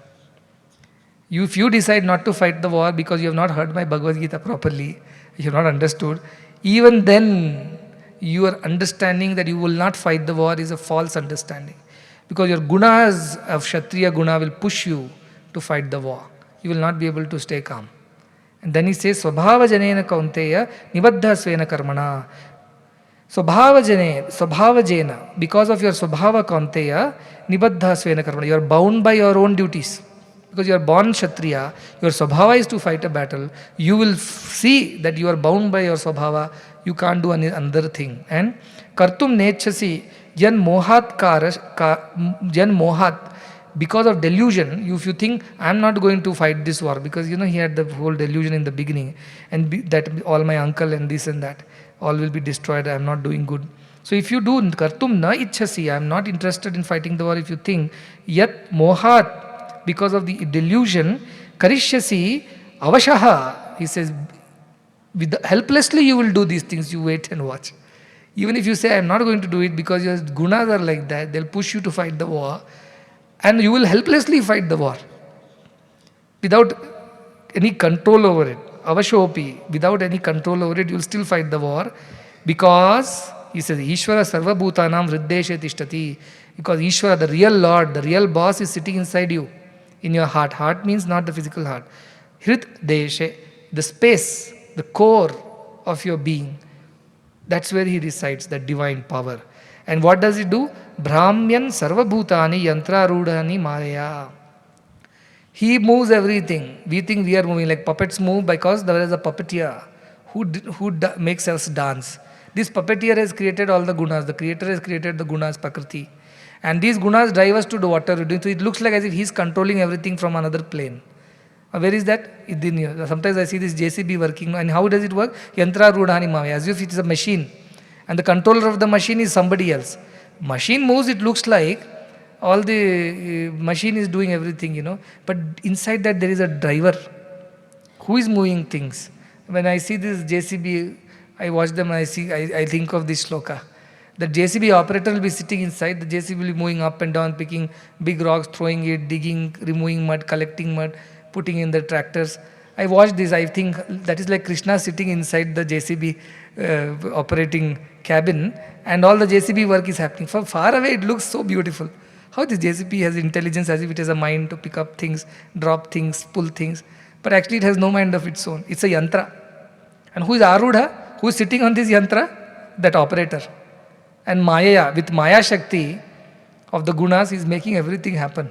And we think we are doing. That's why Krishna is saying, even if you think you don't believe in this guna business and you don't believe in all these things, still remember I am the one sitting inside as the Ishvara. You are not your boss. You are not the authority. I am the super boss. I know I am controlling everything. I may not appear to do so to you out of your illusion, but I am the one who controls everything, he says. Then tameva sharanam gaccha sarvabhavena bharata tat prasadat param shantim sthanam prapyasi shashvatam. Therefore to him, to that tameva sharanam gaccha, surrender to him. What is this false ego that you are carrying? He is the one who controls everything, the divine. Surrender to that force, sarvabhavena, in all ways, in mind, body, in thought, word and deed, surrender. Sometimes we surrender in the body, but our minds are not surrender. We still hold on to our things. Once a person went to some Zen master and he was holding some flowers in his hand, it seems. So Zen master said, drop it. So he got scared and dropped the flower at his feet. Again the Zen master said, drop it. He did not know what he's asking him to drop because there's nothing in his hand. So he thought, what I have not dropped? Then he thought, I have so many attachments, so many possessions. In my mind, I must offer it to this master. So he says, all my wealth, all my this and that, everything I offer it to you in my mind. So he dropped this. Again he says, drop it. Now he says, what else is left? What was in my physical hands, I've given it. Whatever is in my name or whatever possessions and attachments I have, that also I have dropped. Now what else he is asking me to drop? Then you realize the idea that I am offering also has to be dropped. That ahambhava also has to be dropped. That is what is sharanam gaccha. Get rid of that doership, that I feeling also, I am offering, that also should go away. Who is offering to whom? Everything belongs to him in the first place. So that concept itself changes for a person who truly understands the truth that divine operates through all of us, but our gunas come in the way. If you are completely surrendered and pure, it will just flow. That is instrumentation, nimitta matram. So this is the sharanam gaccha. Atma nivedanam is the highest virtue in bhakti. Tat prasadat param shanti, and that will bless you. That tat prasadat, tat, remember, om tat sat, tat, that will bless you. With what? Parashanti, you will be peaceful. Because you are not the doer, so where is the enjoyership? You will be at peace. Sthanam, that ultimate place, Shanti sthanam, ultimate peace you will achieve. Prapyasi shashvatam, you will attain that for permanent, once for all. Permanently you will attain it if you surrender yourself to that divine force. Always you will be in the state of peace. Deha abhimanam galite vijñāte paramatmani yatra yatra mano yati tatra tatra samadhayaha, it is said. When your body consciousness is gone, you surrender to the divine consciousness, you know the Paramatma. Wherever you go, you are in the state of samadhi only. You may be working, talking, walking, moving, saying, speaking, listening, but you are always in the state of samadhi. You are never for a moment deviating from that Shanti Sthanam, that Jnana Nishtha, that Naishkarmya, that this is the place you attain, you will never come down from there. Then, iti te jnanam akyatam guhyat guhyataram maya vimrishye ita tad asheshena yatechasi tatakuru. What a wonderful teacher Krishna is. He says, iti te jnanam akyatam. I have told you about this knowledge, the entire knowledge of guhyat guhyataram, secret of the secrets. Super secret this is. And I have told you throughout the Bhagavad-gītā, it has been told by me to you. Now, vimrishayeta. Contemplate on it, he is telling to Arjuna. See, listening is not enough. Do not know how much you have understood. Once you go back to the room and then start revising, then you realize, oh, I didn't understand this word, I didn't understand that thought. So go and contemplate now. He is advising Arjuna that you must now vimrishya etat. Think about it, contemplate on it, asheshena, completely. Without thinking, okay, this I didn't understand, no problem, later we will see. No, everything you should try and understand, whatever I have said. Then what you should do, yatechasi takuru. And after that, you decide what you want to do. Whatever you think is right, after having contemplated, not just heard, contemplated on whatever I have told, now whatever you think is right, you do, I am okay with it. He is not forcing. You do what I tell you. Better do what I tell you. He has told everything from the beginning till the end. Now you decide what you want to do. What a wonderful teacher. He is making the student empowered to take decisions. He is not spoon feeding him. He has taught him everything and giving him the opportunity to discriminate and decide. So that I always say, a guru should create another guru. Guru Shishya Parampara, they say. I said, no, it's a Guru Parampara, I call it. Guru Shishya means Shishya will always be dependent on the Guru. But here is a Guru who is creating another Guru out of Arjuna. He has taught him the wisdom, enabling, empowering him to take the right decisions. But the only advice he has that please contemplate and completely understand. Don't misunderstand, don't wrongly understand ayathavat or viparitanscha.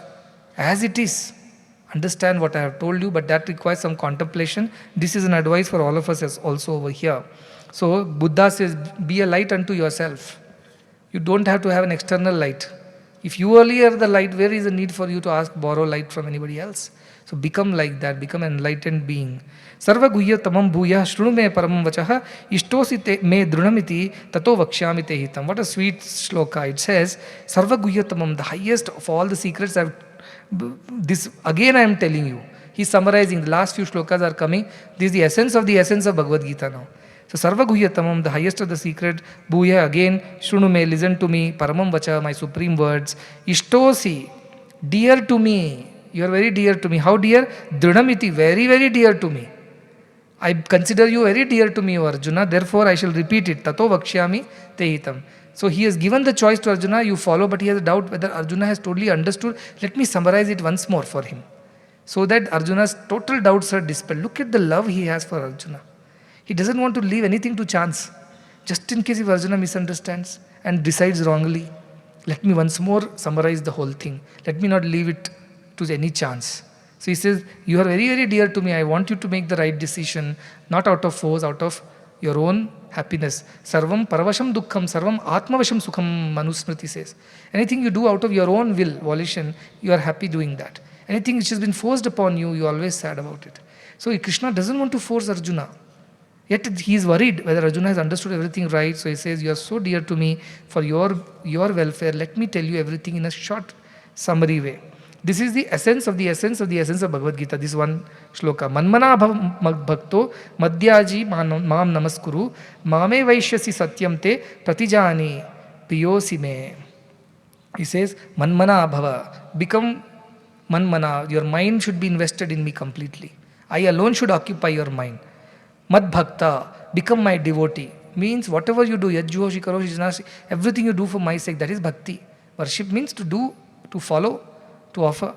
Madhyaji is to offer. Mad bhakta means to follow whatever I say. Then madhyaji, do everything for my sake. Offer everything to me. And that is the way you worship me. You cannot worship a guru by not following what he says. You give him full malas and all the offerings and then you do whatever you want, not follow guru's words. That's not worship. You are disrespecting guru. So yaji, maam namaskuru, and offer your salutations to me in the physical sense. Namah kuru means get rid of your doership and ego. Namaha, namaskara, when we say no ego. Get rid of your identity to the body of Arjuna and doership. And maam, become me.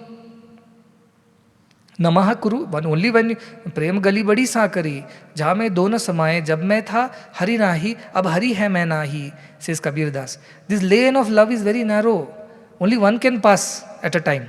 When I was there, God wasn't there. Now God is there, I am not there. Between the two, only one can survive in this. Where there is Sai, there cannot be I. Where there is I, there cannot be Sai. So this is what he is saying. Maam namaskuru. Become free from your ego. Completely become surrendered to me. So, what is manmana? Manmana means your mind is completely absorbed. That is Jnana Yoga. What is Madbhakta, Madbhakti, Bhakti Yoga? Madhyaji, Karma Yoga, do everything for my sake.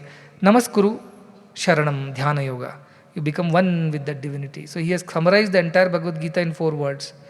Madmana, Madbhakto, Madhyaji, Maham Namaskuru.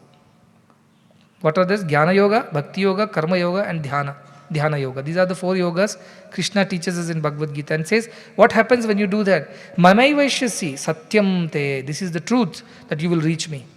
You will become me. And Pratijane, this I declare, I promise. See, this is again another promise of Krishna, like many promises. Pratijane, I promise you, I declare that this is the truth. You will achieve me, you will attain me. Priyosime, my dearest one. He addresses Arjuna in various names. Bharatrashabha, Kaunteya, Mahabaho, Parantapa. Here he addresses him Priyosi, O Priyaha, O dear, very dear to me. This is what you do and you become me. He wants to make sure Arjuna takes the right decision.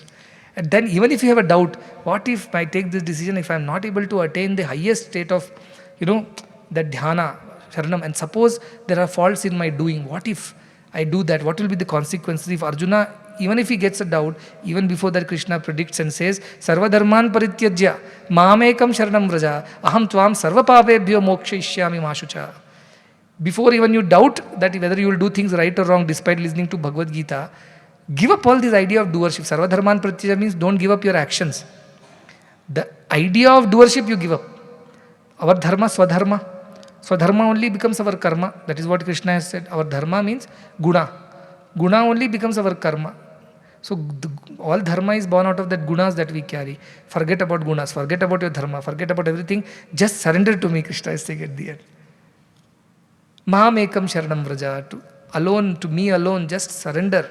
Forget all this doership, enjoyership, calculations. Who is sinner, who is saint, what will I get out of it, who will get out of what. Just forget all these things. Surrender to me all your doership, with your entire being. And what will I do? Aham tvam sarva papebhyo. Even if there is a sin coming out of this action, even if you think so, I will handle it. Sin means he'll also handle the punyam. Aham tvam sarva punyebhyo mokshaishyami. The punya is there, then you will go to some swarga loka and shine punye martya loka vishanti. Will come back again once your punya gets over. So he is saying, aham tvam sarva papebhyo means aham tvam sarva punyebhyo also mokshaishyami. I will free you from all the results of everything that you are doing and you will gain out of it. Because just give up your doership. Just become an instrument, nimitta matram. That's all you do. That is what final word of Krishna is. How beautiful, such a powerful shloka. That moksha ishyami, he declares, I will save you. I will give you the highest. I will free you from all bondage. Don't worry. Just go ahead and do your duty as it is supposed to be. Remember in the beginning he told him, when Arjuna was sad, Gatasun agatasuncha nanushochanti pandita. A wise one does not cry over or grieve over that which should not be grieved over. Why? Because what is here now and what is going to go away, both are temporary. Gatasun agatasuncha. What is already gone and what is going to go. Don't cry about it. Don't lament. And now he completes it by saying Mashucha. Nanushochanti pandataha Mashucha. Don't cry over it, don't grieve, don't worry. I will handle it, Krishna is saying. How wonderful.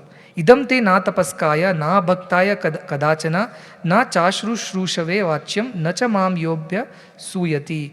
This knowledge he tells Arjuna, through Arjuna to all of us, don't tell about these truths to na atapaskaya, those who have not done any penance and austerities, those who are worldly and greedy. Don't tell this knowledge to them. Why? They will not understand anything. Na abhaktaya, those don't have bhakti for me, love for me, don't tell them.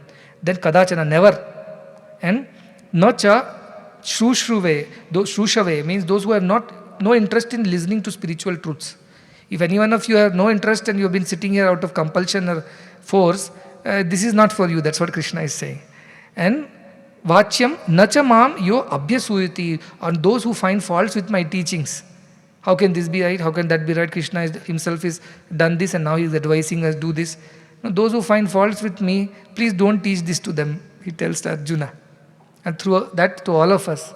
Those who have no purity of austerities, those who have no bhakti, love for God, those who are not interested in listening to spiritual things, and those who find faults with me, don't tell them about Bhagavad Gita. He tells to this one, because we have different adhikaris are there. Adama adhikari, Madhyama adhikari, Uttama adhikari, kind of students. Best, ordinary, low. I have Adamadama adhikari, I have a fourth category also. So this is how it is. Because whenever you do dana, jnana is also dana. And dana principle we say, desha, kala, patra we have to see. So patra, deservedness of that person we have to see. Don't simply teach Bhagavad Gita to anybody just because you have learned now, I have become Pandita, Swayam Dhira Panditam Manyamana, and go and distribute Bhagavad Gita. Not going to work. Then, very beautiful shloka comes from Shvetashvatra Upanishad. It says, Vedante paramam guhyam purakale prachoditam na ashantaya datavya na aputraya ashishyaya vapunha. Don't give this secret knowledge to whom? To ashantaya, whose mind is not at peace. Means they are not interested in spirituality. If they sit here, they are restless. When this will get over, when we will go home. That kind of people don't teach. Then aputraya, who is not your son. So your son means you don't know that person thoroughly. So aputra. Then ashishyaya, who is not your disciple. Disciple means he has surrendered himself unto you. Now he is your pupil, he is your responsibility. Somebody who surrendered like this to you, he can be taught. All others should not be taught Bhagavad Gita, is what Bhagavad Gita says. Then why am I teaching everybody, you will think. Because there might be people in the room who are like this, but let me tell you, in our ashram, most of the people are very nice, sattvic people. They're interested in spirituality. Some small kids may not understand, but I have seen a lot of small kids sitting there with Bhagavad Gita books, trying to figure out where I am. So that interest itself is good enough, and Krishna will tell you that. That itself also is good enough. Then, ya idam paramam guhyam madbhakteshu abhidhasyati, the one who teaches this to bhaktas, my bhaktas. He told me, don't teach to those who are not my bhaktas, but those who are my bhaktas, like all of you. If anybody teaches them, what happens? Bhaktim mai param krutva mamaiveshyatya ati iti asamshayaha. Such a person who teaches this to my devotees, my bhaktas who are craving for this knowledge, such a person is doing bhakti to me. He is adoring me, he is worshipping me, he is glorifying me, and therefore such a person will reach me. Who teaches Bhagavad Gita to the deserving, right kind of devotees. So that person who teaches also will reach me, he says. That's why he said, those who have already realized what is their role in the society, they have to help others realize. That is their role. And in that process, they glorify the divine. They glorify that very supreme Brahman. Like a boatman, if he draws the boat, he not only reaches the other shore, along with him he takes all the passengers. But he comes back again out of compassion to take more passengers. So his job is not to reach the other side. He has already reached the other side. Then why does he come back to do this? To teach this knowledge to those who are devotees of the Lord, to those who are astics, those who are interested in spirituality, those who are sadhakas.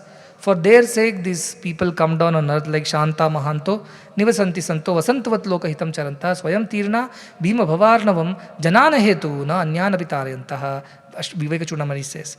These people move around in the society like Vasanta Ritu. They bring cheer, joy, beauty to the whole world, wherever they go. And they have crossed over. But they, for the sake of others and not for any other reason, they come back and take them also across. That is the job of good people. Such people, even if they have not reached, they'll reach me sooner or later. Krishna says, undoubtedly, they will achieve the highest because they are teaching this to devotees. So that is the job that you can also do if you find devotees, not otherwise. Nacha tasman manushyeshu kaschin me priyakruttamaha. Nobody is dearer to me than a person who does this seva, of telling about this truth to deserving people. And he says, Bhavita nacha me tasmat anya priyataro bhuvi. And nobody can become dearer than these people to me. So who are the dearest of Krishna? Who take this knowledge of Krishna, practice it first, and then open their mouth and tell it to deserving people. Without practicing, don't open your mouth. And don't try to catch people and try to glorify yourself that you know these many shlokas. No, it is about glorifying Krishna and the knowledge of Bhagavad Gita. And the one who does that, Krishna says, they are the dearest to me and nobody can be dearer than them. So in a way he's telling Krishna, Arjuna, if you want to hold on to your dearest status, do what I am saying right now, practice it. Otherwise somebody can become dearer to me. Then he goes on to say, that's for joke, don't take it seriously. Adhyeshyate cha ya imam dharmyam samvadam avayoho jnana yagyena tenaham ishtah syamiti me matihi. The one who has understood and studied adhyayana, Dhyana, adhyayana means completely absorbed oneself in the study of this. Don't just listen, don't just contemplate, but study. Study means practice it. The one who has detailed, practice it with conviction and studied it well. Imam dharmyam. What is this Gita? It is dharma. Dharma means that which should be done. Dharma it is. I am Dharma Gopta, he says at some point. Krishna, Arjuna says, you are Dharma Gopta. You are the protector of Dharma. You are not just Dharma Data, you are the protector of Dharma. How he protects Dharma? By inspiring people to follow Dharma. See, he is not raising one weapon, he is not going to fight the war, yet he is going to ensure that Dharma is established. He says, no, yada yada hi dharmasya. Glanir bhavati. I come to establish Dharma. This is the dharmyam. Do your duty with the right attitude and attain the highest perfection. This is your Dharma. This is what he is saying. And those who have heard this Dharma, in this dialogue, samvada avayoha, between the two of us, jnana yagyena, they have done jnana yajna.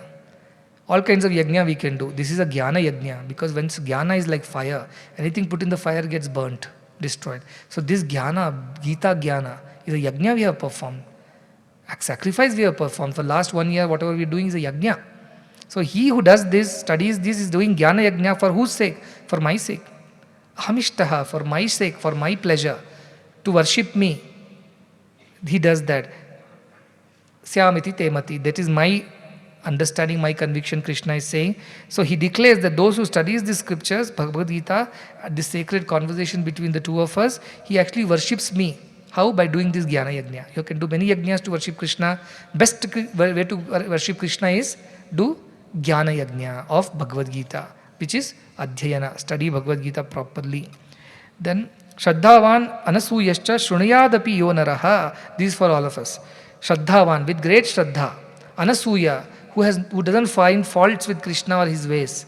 And shrunayatapi, even if he hears it, he has not studied it, he has not taught it, not practiced it, but heard it, but with Shraddha. Such a person, yo naraha, sopi mukta shubhan lokan. He also attains mukti and reaches shubha lokas, means higher worlds, good situations in life he will face. And punya karman, karmanam, he will attain apnuyanti punya karmanam. All the good deeds he will attain. He will attain the punya, merit of listening to Bhagavad-gītā also. So those who have just heard it, haven't understood completely, haven't studied it, haven't contemplated yet, and forget about practicing. Even then, if they have heard it with some shraddha, you have got some punya, you have some future, you have some hope. Krishna is declaring that. Like Kayadu heard it, no? And Prahlada was born with great bhakti. Prahlada did not practice Narada's teachings. Neither Kayadu practiced. But she heard, through her, Prahlada heard, and he became a great devotee. So even if you hear it, now comes the final part. He said, Kaschid etat shrutam partha tvayai chetasa. Have you heard what I have said with great concentration? Is asking Arjuna. O Partha, have you heard correctly whatever I have said? How you have said? Ekagrena, with concentration, have you heard? He's asking Arjuna, feedback from the teacher. Did you listen to me? Did you understand? Then, Kaschid jnana sammoha pranashtaste dhananjaya. Has your sammoha, that illusion of jnana, that this is right, that is right, wrong, whatever you had wrong notions, has that been destroyed to some extent? Krishna is asking Arjuna. How sweet, isn't it? You heard Bhagavad-gītā. Have you heard it with all your concentration? Has your moha, or that delusion that you had, wrong understanding, has it been destroyed? Kashti, to some extent at least. He's not even saying that whether he fully, he's checking with Arjuna. Because Arjuna is listening to it with great focus and attention. He's forgotten about everything. He's just totally absorbed in this. So whether you have understood and whether your moha, your delusion has been destroyed, that is what he's asking. Because in the beginning, if you see, Arjuna says, Karpanya doshu aparut sabhava, my cowardice has taken over my true nature of being a Kshatriya. I feel weak, I feel scared. But that is not Kshatriya's nature. It has kind of taken over. Prichhami tvam dharma sammuda cheta. I am dharma sammuda. I don't know what is right, what is wrong. And so prichhami tvam, I am asking you, O Krishna, yatreyam, what is good? Syat nishchitam bruhi tanme. Please tell me for sure what is right, what is wrong, because I can't think for myself. And shishyasteham shadi mam tvam prapannam. I am becoming your disciple. I surrender to you. I am your disciple now. Please instruct me what is right, what is good, Shreya. not Preya. Preya is you want to run away from the battlefield. What is Shreya? Teach me. He tells in the beginning, in the second chapter when he surrenders to Krishna, and now Krishna has taught him Bhagavad Gita, so sweetly asks him, have you understood? Have you heard it correctly? Have you assimilated? And has your moha, that which you had in the beginning, destroyed now? After all this Purushottama Yoga, after all the Vishwarupa Darshana, after all the discourse in various karma, bhakti, jnana, dhyana, has all this been done? And Arjuna replies, what a wonderful reply. Nashto moha. Krishna is delighted. Arjuna says, Nashto moha smritir labdha tat prasad may achyuta. Oh Achyuta, because of you, because of your grace, he didn't say, I heard, yes, I heard correctly and I have understood, so now I am fine. Because of your grace alone, my moha has been destroyed. No effort of mine in this. I have been listening only. You have taught it so nicely to me, clarified all my doubts without leaving anything. You have made it so clear to me. That is your grace, your extra effort, your kindness and compassion as a teacher to me. Because of that grace, Nashto moha, smritir labdha.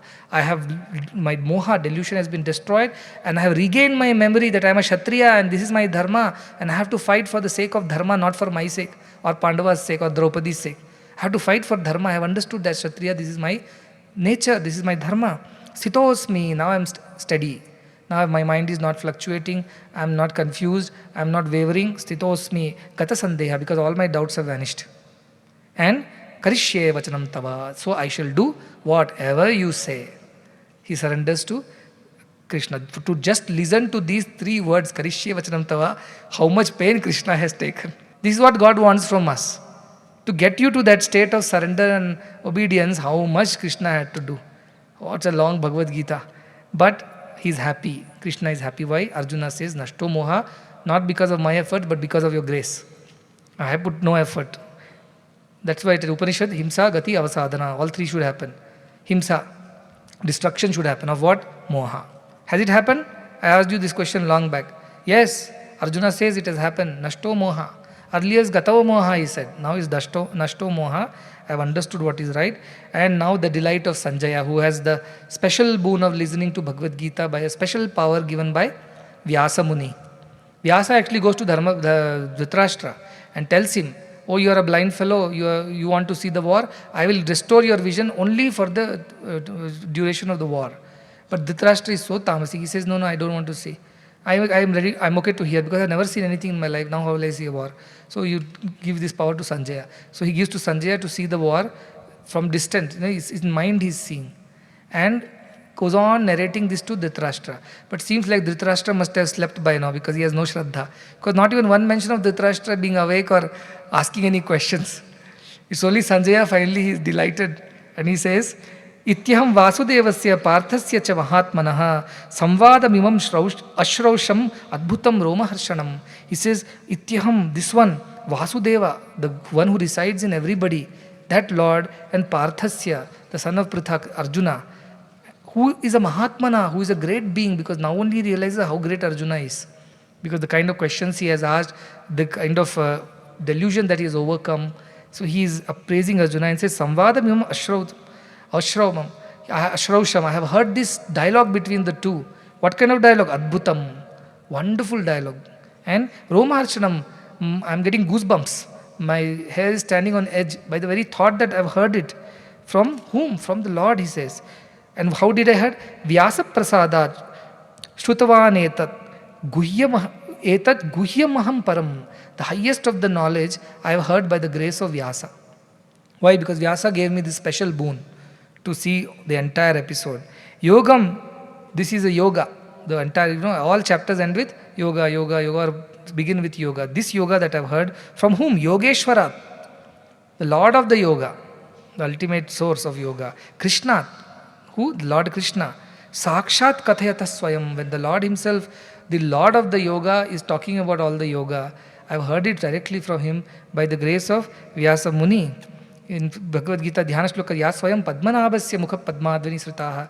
That which has come from the very mouth or lips of the Padmanabha, the Lord himself.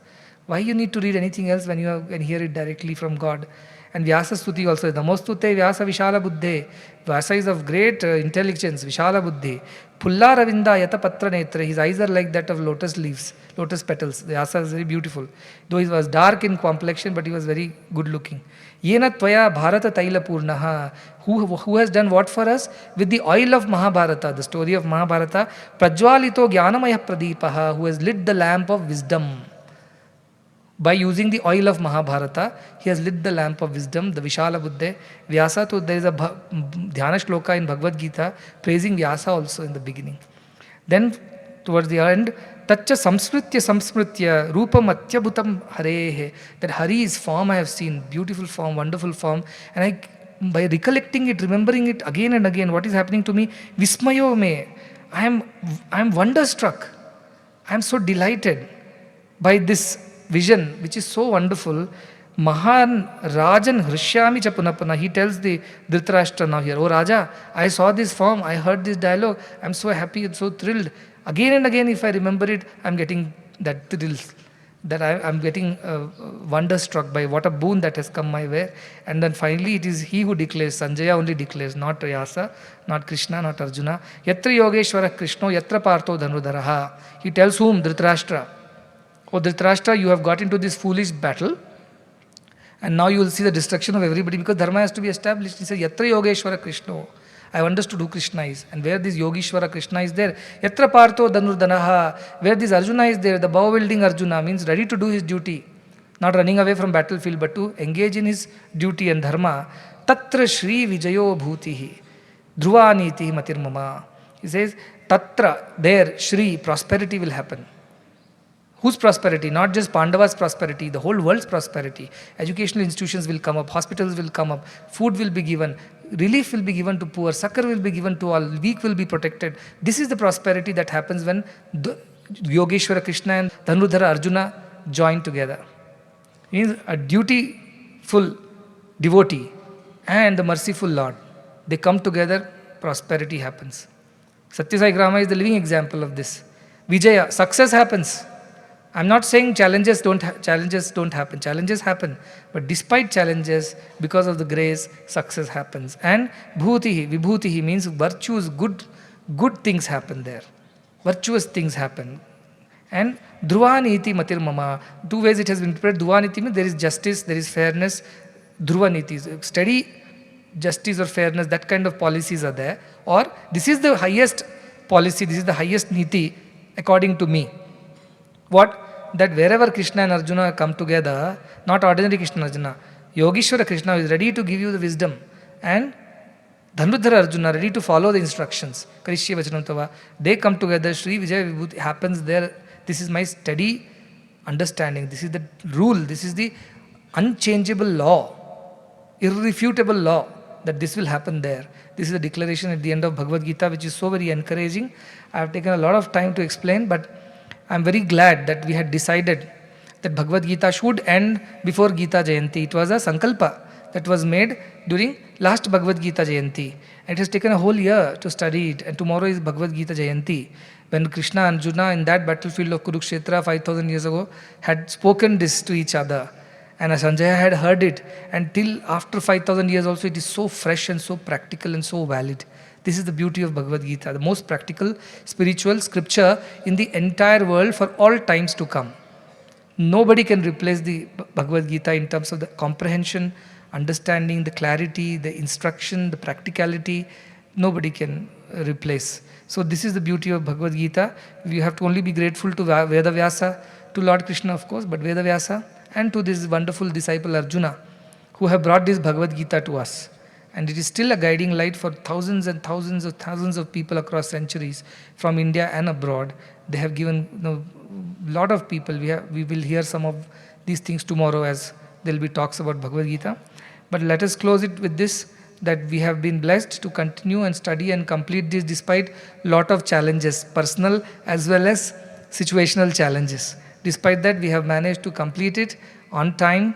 And thanks to everybody, lot of students, staff, devotees have worked hard to present you the slides and details every day. Taken great pain, audio-visual team who have been relaying this, recording this. Of course, to all the devotees who have been attending and learning from this, the children who have had the patience to wait for their dinner and stay hungry for the sake of Dugdhamritam, the milk of Bhagavad Gita, they have stayed hungry. They are the Sudhir Bhoktas, they are the best of the calves who are going to enjoy the milk of Bhagavad Gita. And so we close, we will chant the last Sankalpa mantra, with that we close.